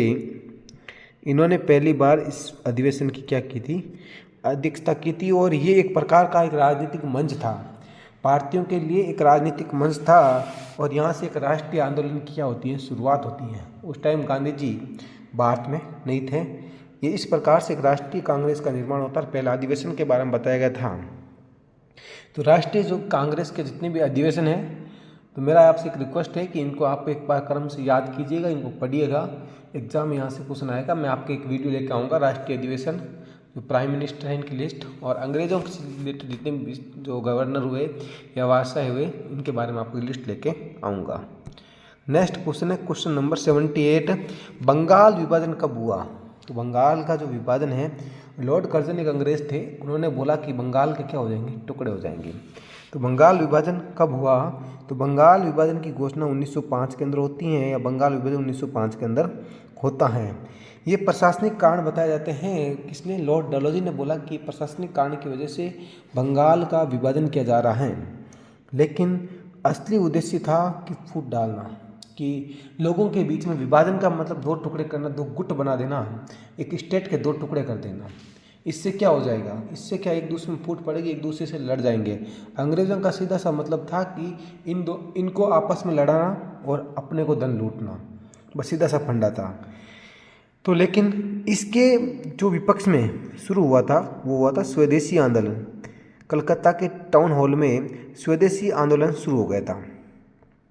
स्वदेशी आंदोलन शुरू हुआ और 1911 में बंगाल विभाजन को रद्द किया गया था। लॉर्ड हार्डिंग, इनके टाइम में लॉर्ड हार्डिंग ने कलकत्ता के अंदर इसको क्या कर दिया? रद्द कर दिया। बंगाल विभाजन, वेस्ट बंगाल या पश्चिम बंगाल बोलते हैं आज इसे, बंगाल विभाजन को क्या किया गया? रद्द किया गया था। तो करने वाला कौन था? लॉर्ड कर्जन था। 1905 डेट बहुत इंपॉर्टेंट है। 1905 को लॉर्ड कर्जन ने बंगाल विभाजन की घोषणा की थी। कारण ये बताए थे, प्रशासनिक कारण बता दिए गए थे, लेकिन इसका मेन कारण था वो था कि एक दूसरे के बीच में क्या हो? लड़ाई हो, भारतीय एक दूसरे से ही लड़े और अंग्रेज़ों की तरफ ध्यान नहीं जाए, अपना धन लूट के अंग्रेज वापस चले जाए ब्रिटेन के अंदर। ऐसा इन्होंने सिस्टम बनाया, लेकिन कुछ राजनेताओं ने, हमारे भारतीय राजनेताओं ने और वीर योद्धाओं ने ऐसा इनको होने नहीं दिया था। कुछ हमारे गद्दार निकल गए, वरना अंग्रेज इतने टाइम तक शासन नहीं कर पाते। अगला देखो, फिर आखिर में 1911 में इसे रद्द करना पड़ा बंगाल विभाजन को। अगला है स्वदेशी आंदोलन। स्वदेशी आंदोलन का मुख्य उद्देश्य क्या था? स्वदेशी आंदोलन का मुख्य उद्देश्य क्या है? तो इसका पहला उद्देश्य है कि विदेशी वस्तुएं जितना बहिष्कार करना। एक आंदोलन चलाया गया और उसमें लोगों द्वारा एक चीज़ें बताई गई थी, मोटो के रूप में बताया गया था। जैसे कि एक व्यक्ति आगे चल रहा है, वो सूती कपड़ा पहन के चल रहा है, इसका मतलब ये दिखाने की कोशिश कर रहा है कि मैं स्वदेशी कपड़ा पहन रहा हूँ और आप भी स्वदेशी कपड़े पहने। बड़े बड़े राजनेता इन चीज़ों को पहनते हैं और उसको फॉलो करते हैं। आपने भी आज के टाइम जनरेशन ये देखा होगा कि मान लो एग्जाम्पल के लिए एक व्यक्ति, महान व्यक्ति है कोई भी, मान लो अपने देश के प्रधानमंत्री हैं, और वो किसी कंपनी का शूज पहनते हैं, तो ये मान के चलो कि उस कंपनी के शूज में बिक्री में बढ़ोतरी होगी, क्योंकि एक महान व्यक्ति उस बूट को पहना है। तो कहने का मतलब है इन व्यक्तियों ने मिलकर आंदोलन किए और समझाया लोगों को कि स्वदेशी वस्तुओं को हमें अपनाना है और विदेशी वस्तुओं को क्या करना है? बहिष्कार करना। और ये इस प्रकार से आंदोलन हुआ, लोग समझे और इसको समझाने की कोशिश की। गांधी जी इसमें आए थे, ठीक है। अब देखो, देसी वस्तुओं का प्रयोग किया गया था, यानी हर चीज़ में जब आंदोलन शुरू हुआ तो उस समय गांधी जी तो अफ्रीका में थे, लेकिन जो लोगों ने है उन्होंने क्या किया कि देसी वस्तुएं जितनी भी आपके आसपास नेचुरल चीज़ों का यूज करना शुरू किया। अपने जो भारत में जो चीज़ें हैं उनसे ही यूज करना है। राष्ट्रीय जागरण हुआ, आर्थिक आत्मनिर्भरता बढ़ी। यानी कहने का मतलब है जब आप स्वदेशी चीज़ें पहनोगे तो बाहर की चीज़ों से पैसा खर्च करने की जरूरत नहीं है, तो आपको खुद को आर्थिक मतलब निर्भर बनोगे, अपने आप पे सफल हो जाओगे। इसमें क्या किया गया? छात्र थे, इनकी भागीदारी भी थी, इन्होंने बढ़ चढ़ के इसमें भाग लिया छात्रों ने। यानी ये जो आंदोलन था वो जमीन से लेकर आसमान तक चलने वाला, सब व्यक्ति इसमें शामिल थे। छात्र छात्राएं, मतलब विद्यार्थी लेवल से लेकर बूढ़े बुजुर्ग सब इसमें शामिल थे, क्योंकि इसमें एक ही कारण था कि हमें क्या चीज़ अपनानी है? स्वदेशी विदेशी चीज़ों का बहिष्कार करना। अगर हम विदेशी चीज़ों को नहीं अपनाएंगे तो विदेशी आदमी की हमें जरूरत इस दुनिया में नहीं रहेगी, समझे। आंदोलन का विस्तार हुआ, ठीक है, छात्रों की भागीदारी से आंदोलन बढ़ा। आज के टाइम में आंदोलन करना कोई बड़ी बात नहीं, क्योंकि सोशल मीडिया का बहुत बड़ा पावर है। आगे दीजिए क्वेश्चन नंबर 80, मुस्लिम लीग की स्थापना कब हुई? बहुत इंपॉर्टेंट है कि मुस्लिम लीग की स्थापना होती कब है, वो आपको ये डेट याद करनी है। 1906 के अंदर मुस्लिम लीग की स्थापना होती है और होती कहाँ पर है? ढाका। और ढाका कहाँ पर है? आपका बांग्लादेश के अंदर है ढाका। और यहाँ पर क्या होता है? मुस्लिम लीग की स्थापना होती है बांग्लादेश के ढाका के अंदर, और इसकी मुद्रा है टका। ये जो लीग है इसके अंदर क्या होता था कि जो मुस्लिम लोग थे इनके हित की बात की जाती थी। ऐसा इसमें बताया जाता है कि जो मुस्लिम लोग हैं इनके हित के बारे में बात करने के लिए मुस्लिम लीग की स्थापना होती है। ये अलग ही राजनीति, मतलब इनका अलग ही सिस्टम था, पूरा मुस्लिम लीग का एक सिस्टम अलग था। और बाद में पाकिस्तान मांग की इसी मुस्लिम लीग ने क्या की थी, जो पाकिस्तान है, जो हमारा एक अखंड भारत था उसका टुकड़ा हुआ पाकिस्तान, 1947 के अंदर एक रेखा खींची गई जिसका नाम था रेड क्लिफ। उसका कारण यही था कि जो भारत और पाकिस्तान का बंटवारा हो गया और इसी लीग ने सबसे पहले अलग देश यानी पाकिस्तान होने की मांग रखी थी मुस्लिम लीग ने। और इसमें ब्रिटिश ने क्या किया, जो अंग्रेज़ थे इन्होंने समर्थन किया कि जो भारत है इस प्रकार से मान लो, एग्जाम्पल के लिए ये भारत है मान लो, तो अंग्रेज़ों ने बोला ये भारत यहाँ से ख़त्म हो जाना चाहिए।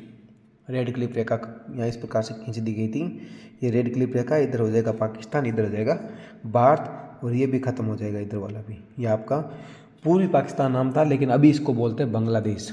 ठीक है, ये 1971 के अंदर इसका नाम बांग्लादेश था, पहले इसे पूर्वी पाकिस्तान बोलते थे। तो ये इस प्रकार से इन्होंने लीग की स्थापना की और अलग से एक अपना कंट्री होने की मांग रखी थी। तो ये इन्होंने ऐसा क्यों हुआ, क्योंकि इन्होंने ब्रिटिश जो लोग थे, अंग्रेज़ थे, ये चाहते थे कि इसके टुकड़े हो, इसलिए इन्होंने इसका समर्थन किया था। अगला क्वेश्चन है क्वेश्चन नंबर 81, गांधी जी भारत कब लौटे। तो जब गांधी जी अफ्रीका में थे, कानून की पढ़ाई करने के लिए गए थे, तो उन्होंने 9 जनवरी, इम्पोर्टेंट डेट याद रखना, 9 जनवरी 1915 को भारत की वापसी करते हैं या भारत में आते हैं गांधी जी। और इसी दिन को प्रवासी भारतीय दिवस मनाया जाता है। बहुत इंपॉर्टेंट है प्रवासी भारतीय दिवस। प्रवासी का मतलब है या तो अपने देश को छोड़ के जाना या देश में कोई आकर रहता है, उस प्रवास है, यानी जगह की स्थानांतर प्रवास कहलाता है। ठीक है, ये दक्षिणी अफ्रीका से आए थे। सत्याग्रह का इनका अनुभव था, चंपारण आंदोलन, राष्ट्रीय नेता बने, अहिंसा का इन्होंने प्रचार किया। तो ये गांधी जी के बारे में अच्छी लाइनें हैं कि ये हिंसा के बारे में नहीं समझते, आंदोलन के एक शांत आंदोलन के माध्यम से लोगों को समझाते, अंग्रेज़ों के खिलाफ थे ये, और इन्होंने अंग्रेज़ों को मतलब आगे बढ़ने से रोकने के लिए इन्होंने बहुत ज़्यादा आंदोलन किए। कहीं भी अगर मान लो आपके ऊपर अत्याचार होता था तो गांधी जी आगे बढ़कर आंदोलन किए, लोगों को समझाया कि ये आपके साथ गलत हो रहा है, आप हमारे साथ रहिए और हम अंग्रेज़ों के खिलाफ आवाज़ उठाएंगे। इसलिए आज भी हम गांधी जी को मानते हैं, लेकिन कहीं ना कहीं एक अच्छे महान पुरुष थे वो, जिन्होंने इस देश को आज़ाद दिलाने में बहुत बड़ा योगदान दिया। अगर मान लो ये अटकल पैदा नहीं करते अंग्रेज़ों के बीच में, कोई भी आंदोलन नहीं करता तो जनता दब जाती, और जनता दब जाती तो अंग्रेज़ और हावी हो जाते हैं, तो देश को स्वतंत्र होना अभी मुश्किल नहीं, नामुमकिन ही था। लेकिन जो गांधी जी थे इन्होंने आगे बढ़े, और आज के जो युवा हैं उनकी प्रेरणा से तो आंदोलन करते हैं, अपने हक की मांग करते हैं। तो बातें आई कहाँ से, वहीं से आई है कि आंदोलन करना, अपने हक की मांग करना। तो हक की लड़ाई के लिए कौन लड़े थे, गांधी जी भी लड़े थे, महान व्यक्ति हैं। और अफ्रीका से इन्होंने वकीलात की डिग्री भी ली थी। ठीक है, और जब कानून जानते हैं तो वो अंग्रेज़ों से लड़ पाए। नेक्स्ट देखो 82, चंपारण सत्याग्रह किससे संबंधित है, तो नील जो किसान थे, चंपारण है बिहार के अंदर, वह जगह है, नील की खेती होती थी, तो वहाँ एक पता थी जिसका नाम था तीन कटिया पड़ता, तो उसके खिलाफ गांधी जी ने आंदोलन किया था चंपारण के अंदर। ठीक है, और यहाँ से उनको बुलाया गया था कि आप यहाँ पर आइए चंपारण के अंदर और किसानों का साथ दीजिए, हमारे यहाँ तीन कटिया पड़ता है। पहला जो गांधी जी का आंदोलन था चंपारणी था, और किसानों की इसमें जीत होती थी, लेकिन ब्रिटिश दबाव था इसके ऊपर, फिर भी गांधी जी ने किसानों के साथ मिलकर इस आंदोलन को चलाया था। गांधी जी की लोकप्रियता यहाँ से बढ़ी थी ज़्यादा। नेक्स्ट देखो, जलियांवाला बाग हत्याकांड कब हुआ, ये भी एक इम्पोर्टेंट डेट है। आप कभी जाओगे अमृतसर तो वहाँ एक आपको मिलेगा जलियांवाला बाग, वहाँ पर इसके बारे में पूरा स्ट्रक्चर बना हुआ है। आप देखोगे कि पुराने टाइम में किस प्रकार से क्या हुआ था।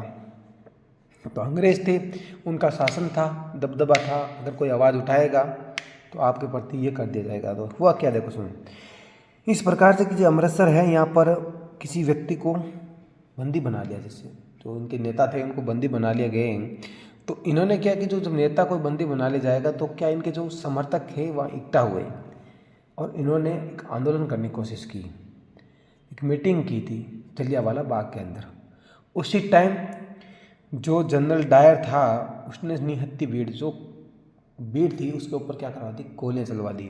इसमें कई लोग मारे गए थे और जब इतने मारे गए तो फिर बोलते हैं कि ये एक राष्ट्रीय आंदोलन का रूप ले लेती है। आज भी जगह अमृतसर बहुत प्रसिद्ध है, आप जाओगे तो यहाँ पर आपको जलियांवाला बाग हत्याकांड देखने को मिलेगा। वहाँ पे आपको आज भी गोलियों के निशान, जो बुलेट है उसके निशान आपको आज भी वहाँ देखने को मिलते हैं। और वहाँ आज भी स्टोरी चलती रहती है स्क्रीन पे, आप सुनोगे तो बहुत मज़ा आएगा। 1919 के अंदर 13 अप्रैल 1919 बहुत इंपॉर्टेंट डेट है।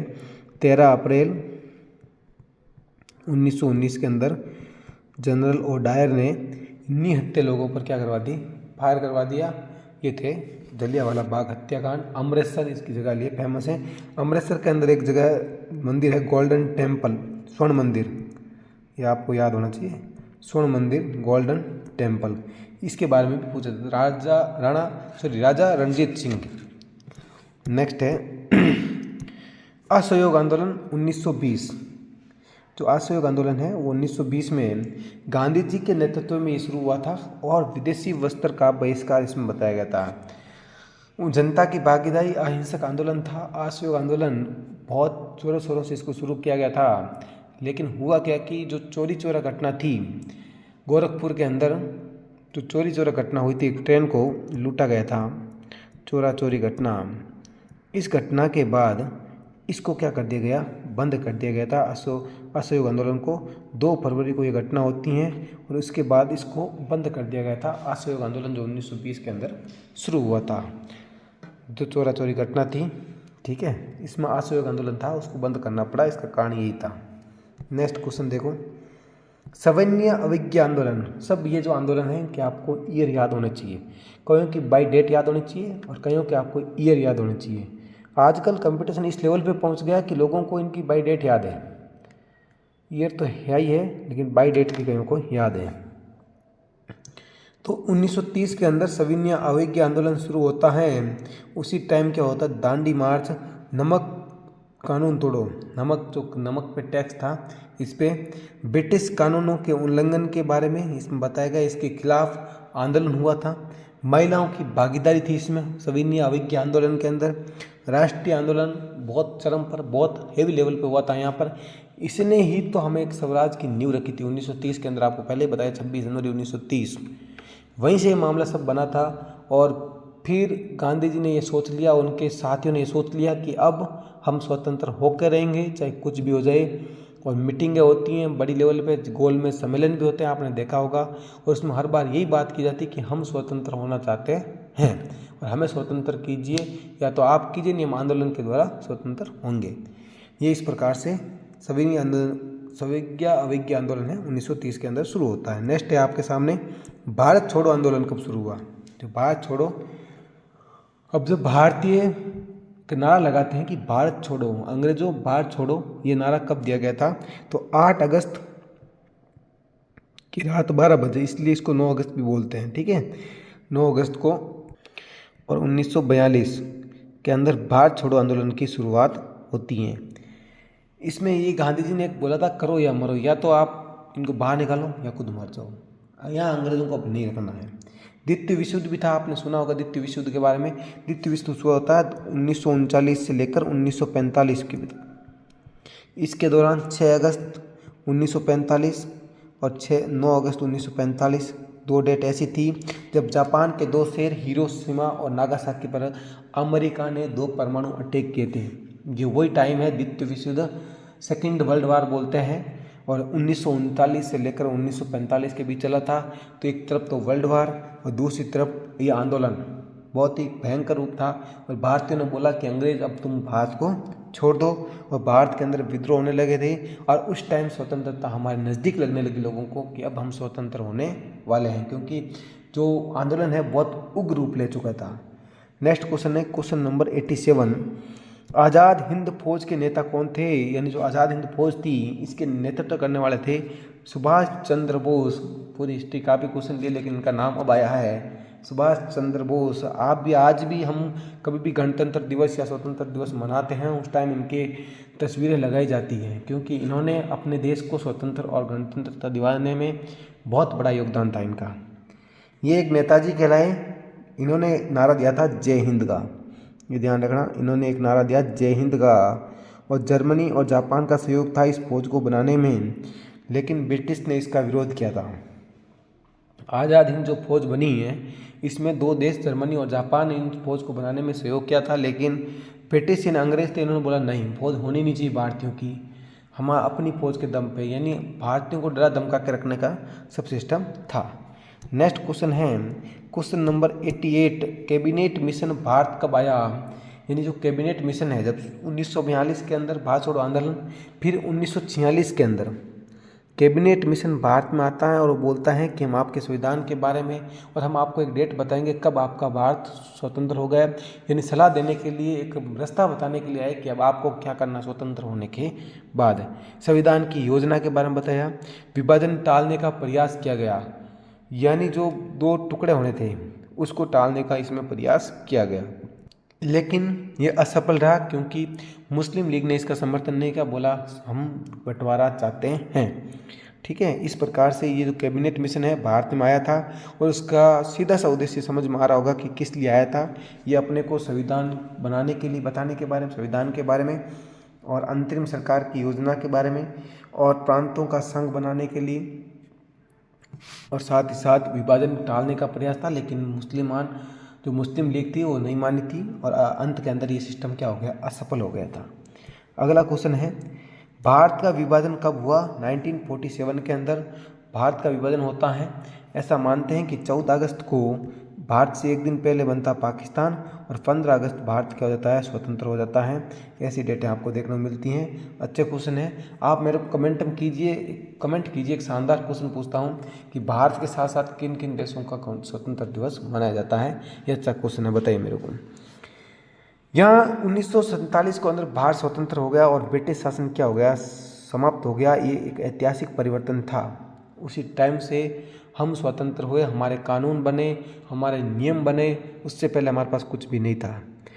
पाकिस्तान का उसी टाइम से निर्माण होता है और बीच में एक लाइन खींच जाती है जिसका नाम है रेड क्लिफ लाइन। उसके बाद बोलते हैं कि इधर है पाकिस्तान, इधर है भारत। फिर इधर पाकिस्तान अपना काम चलाता रहा, लेकिन 1971 के अंदर तो पूरी पाकिस्तान के अंदर शेख मुजीबुर रहमान पहली बार जीत जाते हैं, तो उन्होंने बोला कि हम अपने देश का अलग निर्माण करेंगे और युद्ध होता है 1971 के अंदर। और 16 दिसंबर की जो रात होती है उस दिन बांग्लादेश जीत जाता है और एक अलग कंट्री बन जाती है बांग्लादेश। पाकिस्तान का इसमें कोई योगदान नहीं, पहले इसको पाकिस्तान के कंट्रोल में ही था ये। नेक्स्ट क्वेश्चन देखो, क्वेश्चन नंबर 90। अब 10 क्वेश्चन और बचे। हमने पूरी हिस्ट्री के जितने भी अच्छे अच्छे क्वेश्चन थे बीच में से लेने की कोशिश की और एक व्यू दिया कि हिस्ट्री है क्या। भारत को स्वतंत्रता कब मिली? तो ये थी 15 अगस्त, इसीलिए हम इस दिन स्वतंत्र दिवस मनाते हैं 15 अगस्त को 1947।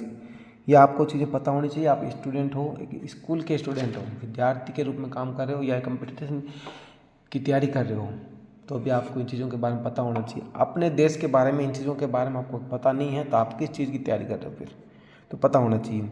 उस टाइम जो अंग्रेज़ जो बाहर से आए थे जिनका नाम था लॉर्ड माउंटबेटन, और इसको बोलते हैं लॉर्ड माउंटबेटन की योजना, माउंटबेटन प्लान भी बोलते हैं। ठीक है, जवाहरलाल नेहरू उस टाइम पहले प्रधानमंत्री बने थे। स्वतंत्र होते ही भारत के प्रधानमंत्री के रूप में इन्होंने क्या ली, शपथ ले ली और संविधान सभा जो बनना है वो प्रक्रिया क्या हो गई, सक्रिय हो गई। अब संविधान सभा बनेगी, ये चीज़ें एक्टिव हो चुकी थी। ठीक है, अब लोकतांत्रिक भारत की तरफ भारत को बढ़ना, स्वतंत्र हो चुका था, अब एक लोकतांत्रिक भारत बनना है। उपनिवेशवाद यानी जो अंग्रेज थे यहाँ सब चले गए, पुर्तगाली, अंग्रेज, डच, भारत पर किसी का भी अधिकार नहीं है। भारत उपनिवेशवाद से क्या हो गया, खत्म हो गया, उसका अंत हो गया। किसी प्रकार का किसी का भी भारत पर कोई दबाव नहीं है। यह है 15 अगस्त 1947, बहुत इंपॉर्टेंट डेट है। नेक्स्ट है भारत का पहला गवर्नर जनरल कौन बना था?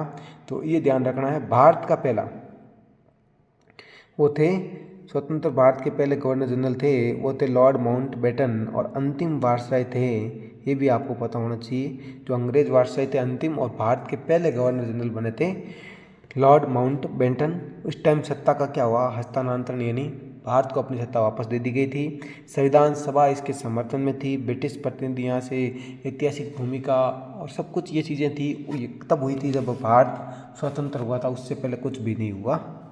नेक्स्ट क्वेश्चन देखो, भारतीय संविधान सभा के अध्यक्ष कौन थे? यानी जब संविधान सभा बनने लगी तो उसमें बैठकें शुरू हुई। तो सबसे पहली बैठक होती है 9 दिसंबर 1911 को। तो उस समय राजेंद्र प्रसाद जी अनुपस्थित थे, इस वजह से 9 दिसंबर को किसको बनाया गया था, डॉक्टर सचिदानंद सिन्हा जी को अस्थायी अध्यक्ष बनाया गया था। लेकिन जब तीसरी बैठक फिर होती है 13 दिसंबर को, उस टाइम संविधान सभा के स्थायी अध्यक्ष के रूप में शपथ लेते हैं डॉक्टर राजेंद्र प्रसाद। और ये स्वतंत्र भारत के पहले राष्ट्रपति भी थे। इन जो स्वतंत्र भारत है उसके पहले प्रेसिडेंट के रूप में भी इन्होंने शपथ ली थी, डॉक्टर राजेंद्र प्रसाद। ये विद्वान नेता थे, संविधान सभा का इन्होंने नेतृत्व किया। गांधीवादी विचारधारा यानी गांधी जी की विचारधारा इस पर चलने वाले थे और लोकतंत्र के समर्थक में भी ये थे। इन सब बातें, ये तो पॉइंट है, लेकिन जो इम्पोर्टेंट बातें हैं तो वो आपको पहले क्वेश्चन से समझ में आ जाती है कि आपको क्या क्या चीज़ें याद रखनी है। नेक्स्ट क्वेश्चन, संविधान प्रारूप समिति के अध्यक्ष थे कौन थे, तो ये ध्यान रखना डॉक्टर भीमराव अम्बेडकर जी थे। इसमें 7 सदस्य थे और इन्होंने ही संविधान बनाने के लिए संविधान सभा और प्रारूप समिति है इसका निर्माण किया था।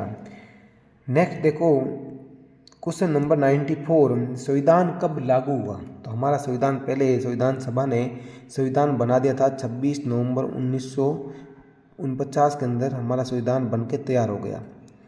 लेकिन 26 जनवरी को डेट तय की गई थी, 26 जनवरी 1950 के अंदर हमारा संविधान क्या हो गया, लागू हो गया। अब आपके ऊपर कुछ कानून लागू हो गए 1950 के अंदर। भारत उस दिन गणराज्य बन गया। इसी दिन 26 जनवरी को हम गणतंत्र दिवस भी मनाते हैं। यहाँ लोकतांत्रिक शासन है और यही संविधान दिवस भी है। ठीक है, सब चीज़ें यहाँ से लागू हो गई थी। नेक्स्ट देखो, भारत के पहले राष्ट्रपति थे डॉक्टर राजेंद्र प्रसाद जी। 2 बार राष्ट्रपति बने थे, संविधान सभा के अध्यक्ष भी थे, स्वतंत्र सेनानी भी थे, गांधी जी के बहुत अच्छे सहयोगी भी थे। तो यह पता होना चाहिए कि पहले राष्ट्रपति जी कौन थे, उपराष्ट्रपति जी कौन थे, प्रधानमंत्री जी कौन थे, गृह मंत्री जी कौन थे, पहले आपको याद होने चाहिए। और मैं नहीं मानो तो एक लिस्ट याद करनी चाहिए आपको, क्योंकि इनसे आपको क्वेश्चन बहुत देखने को मिलते हैं। वहाँ से 22 ऑप्शन हिट होते हैं, क्योंकि अगर आपको सीरीज याद रहेगी तो 22 ऑप्शन क्वेश्चन हिट करने में आपको मदद मिलेगी। नेक्स्ट क्वेश्चन है क्वेश्चन नंबर 96, पंचवर्षीय योजनाएं किस वर्ष शुरू हुई थी, तो सबसे पहले योजना आयोग का निर्माण होता है 1950 के अंदर। 1950 के अंदर योजना आयोग का निर्माण होता है और इसी की तर्ज पर 1951 में पहली बार पंचवर्षीय योजना यानी 5 ईयर प्लान लाया जाता है। 5 वर्ष की एक योजना होती है। 5 ईयर प्लान का मतलब हो गया कि 5 वर्ष की एक योजना होगी और इसके अंदर एक मुद्दे पे 5 साल तक बात की जाएगी। जैसे मान लो कि पहला 5 ईयर प्लान था कृषि पे, तो कृषि पर 5 साल तक जोर दिया गया और कृषि के बारे में 5 साल तक समझाया गया और उसको विकास के बारे में सोचा गया, विकास किया गया और अंत में रिजल्ट मिला कि हमने कृषि के अंदर सफलताएं प्राप्त कर ली है। तो ये जो पंडित जवाहरलाल नेहरू जी थे, इन्होंने योजना बनाई कि हम 5-5 साल लेके एक चीज़ के ऊपर काम करेंगे। अभी हमें अन्न की ज़रूरत है, सबसे पहले कृषि, फिर पैसे के लिए उद्योगों का भी किया। हमारे पास कच्चा माल है, इसका उद्योगों के द्वारा, फैक्ट्री के द्वारा कम श्रमिकों और जो बेरोजगार है उनको रोजगार देना, ये सब काम इनमें थे। ये नेहरू योजना थी। इस पर आर्थिक विकास पर जोर दिया गया था, कृषि पर बल दिया गया था। योजना आयोग के तहत पाई थी। ये समाजवादी मॉडल का आधारित है। तो ये सब चीज़ें आपको पता होनी चाहिए। पंचवर्षीय योजना, यहाँ से भी क्वेश्चन 100% आता है, ये आपको ध्यान रखना है। नेक्स्ट क्वेश्चन नंबर 97, भारत के पहले प्रधानमंत्री जी सबको पता है पंडित जवाहरलाल नेहरू जी थे, भारत के पहले प्रधानमंत्री। इन्होंने ही औद्योगिक विकास, कृषि और इसके तहत पंचवर्षीय योजना लेकर आए थे। ये इन्हें आधुनिक भारत का निर्माता भी कहा जाता है। अच्छा क्वेश्चन ये है कि इन्हें आधुनिक भारत का निर्माता कहा जाता है। नेक्स्ट क्वेश्चन है क्वेश्चन नंबर 98, गुट निरपेक्ष आंदोलन का संबंध किससे है, तो शीत युद्ध था उस टाइम इसका संबंध था गुट निरपेक्ष आंदोलन से। इसके प्रमुख नेता थे नेहरू जी थे, इनके प्रमुख नेता। भारत संस्थापक सदस्य भी था गुट निरपेक्ष आंदोलन का और उस समय नेहरू जी थे इनके प्रमुख नेता थे। अगला देखो, ये विकासशील देशों का एक समूह था। अगला है, भारत का पहला आम चुनाव कब हुआ। ये क्वेश्चन तो बहुत अच्छा है, एनसीईआरटी में बड़े बड़े अक्षरों में लिखा हुआ है कि भारत का पहला आम चुनाव कब हुआ। 1951-52 के अंदर पहला आम चुनाव होता है। उसमें कांग्रेस की क्या होती है, जीत होती है और ये लोकतंत्र की क्या शुरुआत। पहली बार जब इलेक्शन होगा तो एक मतलब अलग ही माहौल था उस टाइम चुनाव आयोग का गठन भी होता है। ये एक ऐतिहासिक चुनाव है और सबको सार्वभौमिक मत अधिकार भी था, सबको अपना मत देने का एक अधिकार था और ये एक बहुत ऐतिहासिक दिन था, क्योंकि हम अपने द्वारा किसी व्यक्ति को चुन रहे। पहले अंग्रेज अपने आप आते थे चुन के, हमें कोई मतलब ही नहीं था, लेकिन पहली बार हम अपने मन का नेता चुन सकते हैं जो हमारे लिए काम करेगा।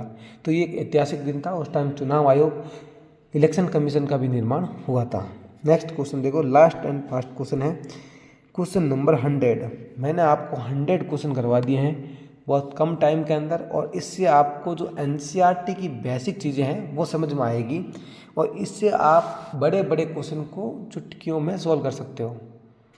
सुनने में बहुत आसान लग रहा होगा, लेकिन इस वीडियो को बनाने में बहुत मेहनत लगा है, और इस वीडियो को आप अंत तक ज़रूर देखें। अगर आप इस वीडियो को यहाँ तक देखें हैं, इसका मतलब आप एक सीरियस विद्यार्थी हों अपने एग्ज़ाम के लिए। और उम्मीद रखिएगा अगर आपने इस वीडियो को 1-2 बार ज़रूर देखा है तो आपके एग्ज़ाम के अंदर, आप पॉलिटी के किसी भी एग्ज़ाम में बैठोगे तो आपको यहाँ से क्वेश्चन पक्के देखने को मिलेगी।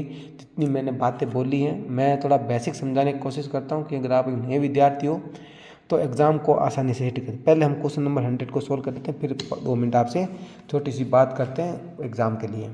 क्वेश्चन नंबर लास्ट, भारत को गणराज्य क्यों कहा जाता है? क्योंकि राष्ट्रपति राष्ट्रीय अध्यक्ष होता है और एक देश के अंदर चुनाव के द्वारा व्यक्ति को चुना जाता है, इसलिए भारत क्या है? गणराज्य देश है। संविधान को इसमें सर्वोच्च माना जाता है। जनता द्वारा इसमें शासन किया जाता है। आपने सुना होगा लोकतंत्र, जनता का जनता के लिए जनता द्वारा बनाया गया शासन लोकतंत्र है। तो ये गणराज्य का मतलब ये है कि संविधान में इसको सर्वोच्च माना जाता है। जो संविधान लिखा है वही क्या है? सर्वोच्च है। जनता द्वारा शासन होता है। जनता अपनी मर्जी से एक व्यक्ति को इलेक्ट करती है, जिसकी तरफ ज़्यादा वोट जाएंगे वो व्यक्ति सही है। वंशानुगत राजा नहीं है कि जिस मान लो ये राजा इसका बेटा राजा होगा, ऐसा नहीं है। वंशानुगत राज खत्म है। लोकतांत्रिक व्यवस्था, कानून का शासन है। कानून के तहत हमारे देश के प्रशासन शासन को बनाए रखना, देश की जनता की हेल्प करना, ये सब चीज़ें वहाँ से है। तो इस प्रकार से मैंने एक एनसीईआरटी के 100 क्वेश्चन लिए और आपको एक बेसिक जानकारी देने की कोशिश की कि क्या क्या चीज़ें इंपॉर्टेंट है और क्या क्या आपको पढ़ना चाहिए। मैं आपको एक चीज़ बताना चाहता हूँ कि आपको इसके अलावा पॉलिटी में क्या पढ़ना चाहिए, ताकि एक बार पॉलिटी आपकी और मजबूत हो जाए। सबसे पहले हमारे एक प्लेलिस्ट में जाना, एक वीडियो मिलेगा आपको आर्टिकल का, सबसे पहले उसको देखना। आर्टिकल बहुत इंपॉर्टेंट है। उसके बाद आप संविधान में जितने भाग है, पार्ट 22 भाग है, उनको आपको पढ़ना है। जो संविधान संशोधन हुए थे वो आज तक कितने हुए, सब आपको याद होने चाहिए। अनुसूचियाँ, तो ये कितने हो गए, इससे आपको चीज़ें बहुत ही आसान हो जाएगी। अगर ये 4 चीज़ें पढ़ोगे संविधान आपका खत्म है। फिर क्या पढ़ना है आपको, इसके बाद जो अंग्रेज आए थे, अंग्रेज़ों के शासन को आपको पढ़ना है। किस किस प्रकार से पॉलिटी के बारे में बता रहा हूँ कि अंग्रेज़ों के बारे में, ठीक है। जो अंग्रेज़ों के बीच में जो थोड़ा सा शासन आया था वो थोड़ा इसमें पॉलिटी में पढ़ना जरूरी है, ताकि आप इस चीज़ को समझ पाए कि हमारे देश में पॉलिटी किस प्रकार से आई है, ठीक है। इसके बाद अगर आप थोड़ा सा पॉलिटी में और कुछ चीज़ पढ़ना चाहें तो आप प्राइम मिनिस्टर की लिस्ट पढ़ सकते हैं और प्रेसिडेंट की लिस्ट पढ़ सकते हो। प्राइम मिनिस्टर और प्रेसिडेंट की लिस्ट को आप हिस्ट्री में, जो इस वीडियो है इसके अंदर भी आप पढ़ सकते हो। और कोशिश कीजिएगा कि आप एक कमेंट कीजिएगा तो मैं आपके ऊपर इसके ऊपर एक वीडियो लेकर आऊँगा प्राइम मिनिस्टर और प्रेसिडेंट की लिस्ट का। तो ये पॉलिटी और हिस्ट्री में कुछ इंपॉर्टेंट टॉपिक है जिनको आपको पढ़ना है। तो ये पॉलिटी के टॉपिक हो गए, पहले आर्टिकल हो गया, पार्ट हो गया और अनुसूचियाँ हो गई, इनको आपको पढ़ना चाहिए। और संविधान संशोधन हो गया। और ये जो मिक्स टॉपिक है हिस्ट्री के, जैसे कि वायसराय हो गया, ठीक है, जनरल गवर्नर जनरल हो गए, तो ये अंग्रेजों की लिस्ट आपको याद होनी चाहिए। पंचवर्षीय योजना है, 5 ईयर प्लान, ये आपको क्रम से याद होनी चाहिए। प्रधानमंत्री और प्रेसिडेंट की लिस्ट क्रम से याद होनी चाहिए, ठीक है। और अगर आप राष्ट्रीय जो कांग्रेस है इसके बारे में, तो ये कुछ हिस्ट्री के मिक्स टॉपिक हैं और हिस्ट्री और पॉलिटिक्स, सॉरी। तो 2 वीडियो मैं आपके पास लेकर आ चुका हूँ। पहले मैं आपके सामने एक पॉलिटी का वीडियो लेकर आया था, उसको भी देख के आपको पॉलिटी समझ में आएगी। और अब ये वीडियो है आपके सामने हिस्ट्री का, ये भी मैंने वीडियो बड़ी कोशिश करके आपके लिए अपना छोटा सा एक कीमती टाइम निकाल के आपके सामने ये वीडियो लेके आया हूँ। और मैं अपनी जॉब के साथ साथ आपको ये चीज़ें समझाने की कोशिश कर रहा हूँ कि आज कंपटीशन में आपको कैसे पढ़ना चाहिए और कितने घंटे कम समय में कैसे चीज़ों को कवर करें। तो अगर हमारा वीडियो अच्छा लगता है तो अपने दोस्तों तक शेयर कीजिएगा। माना कि हम इसको थोड़ा फ़ोन की स्क्रीन पर पढ़ा रहे हैं तो आप मेरे को नहीं देख पा रहे हो या मेरे एक्शन को आप नहीं फील कर पा रहे होंगे, लेकिन ये चीज़ समझो कि जो मैं आपको इस स्क्रीन पे लिखवा रहा हूँ वो चीज़ें भी इम्पोर्टेंट है। अब ये मत चाहिए कि आप डिजिटल बोर्ड पे आप सामने आके पढ़ाइए, तो ये चीज़ें कोई पॉसिबल नहीं है। मैं कोशिश करता हूँ कि इन चीज़ों के बारे में, लेकिन अभी जो मैं पढ़ा रहा हूँ वो चीज़ें जो पॉइंट टू पॉइंट आपके लिए लेके आया हूँ। मैं आपको सीरीज़ भी चला रखी, छोटे छोटे वीडियो 5-10 मिनट के वीडियो हैं, उसमें आप जाके उन वीडियो को देखें और अगर आपको वीडियो पसंद आता है तो अपने दोस्तों तक शेयर कीजिए, हमें एक अच्छा मोटिवेशन मिलेगा कि आप लोग देख रहे हो, समझ रहे हो और अपने एग्ज़ाम में इसका फ़ायदा उठा रहे हो। तो मिलते हैं अगले एक ज्योग्राफी का वीडियो लेकर आऊँगा 3 से 4 घंटे का, जिसमें कंप्लीट ज्योग्राफी NCERT के 100 क्वेश्चन है उसमें भी, और आपको करवाने की कोशिश करूँगा। मिलते हैं अगले वीडियो में। जय हिंद, जय भारत।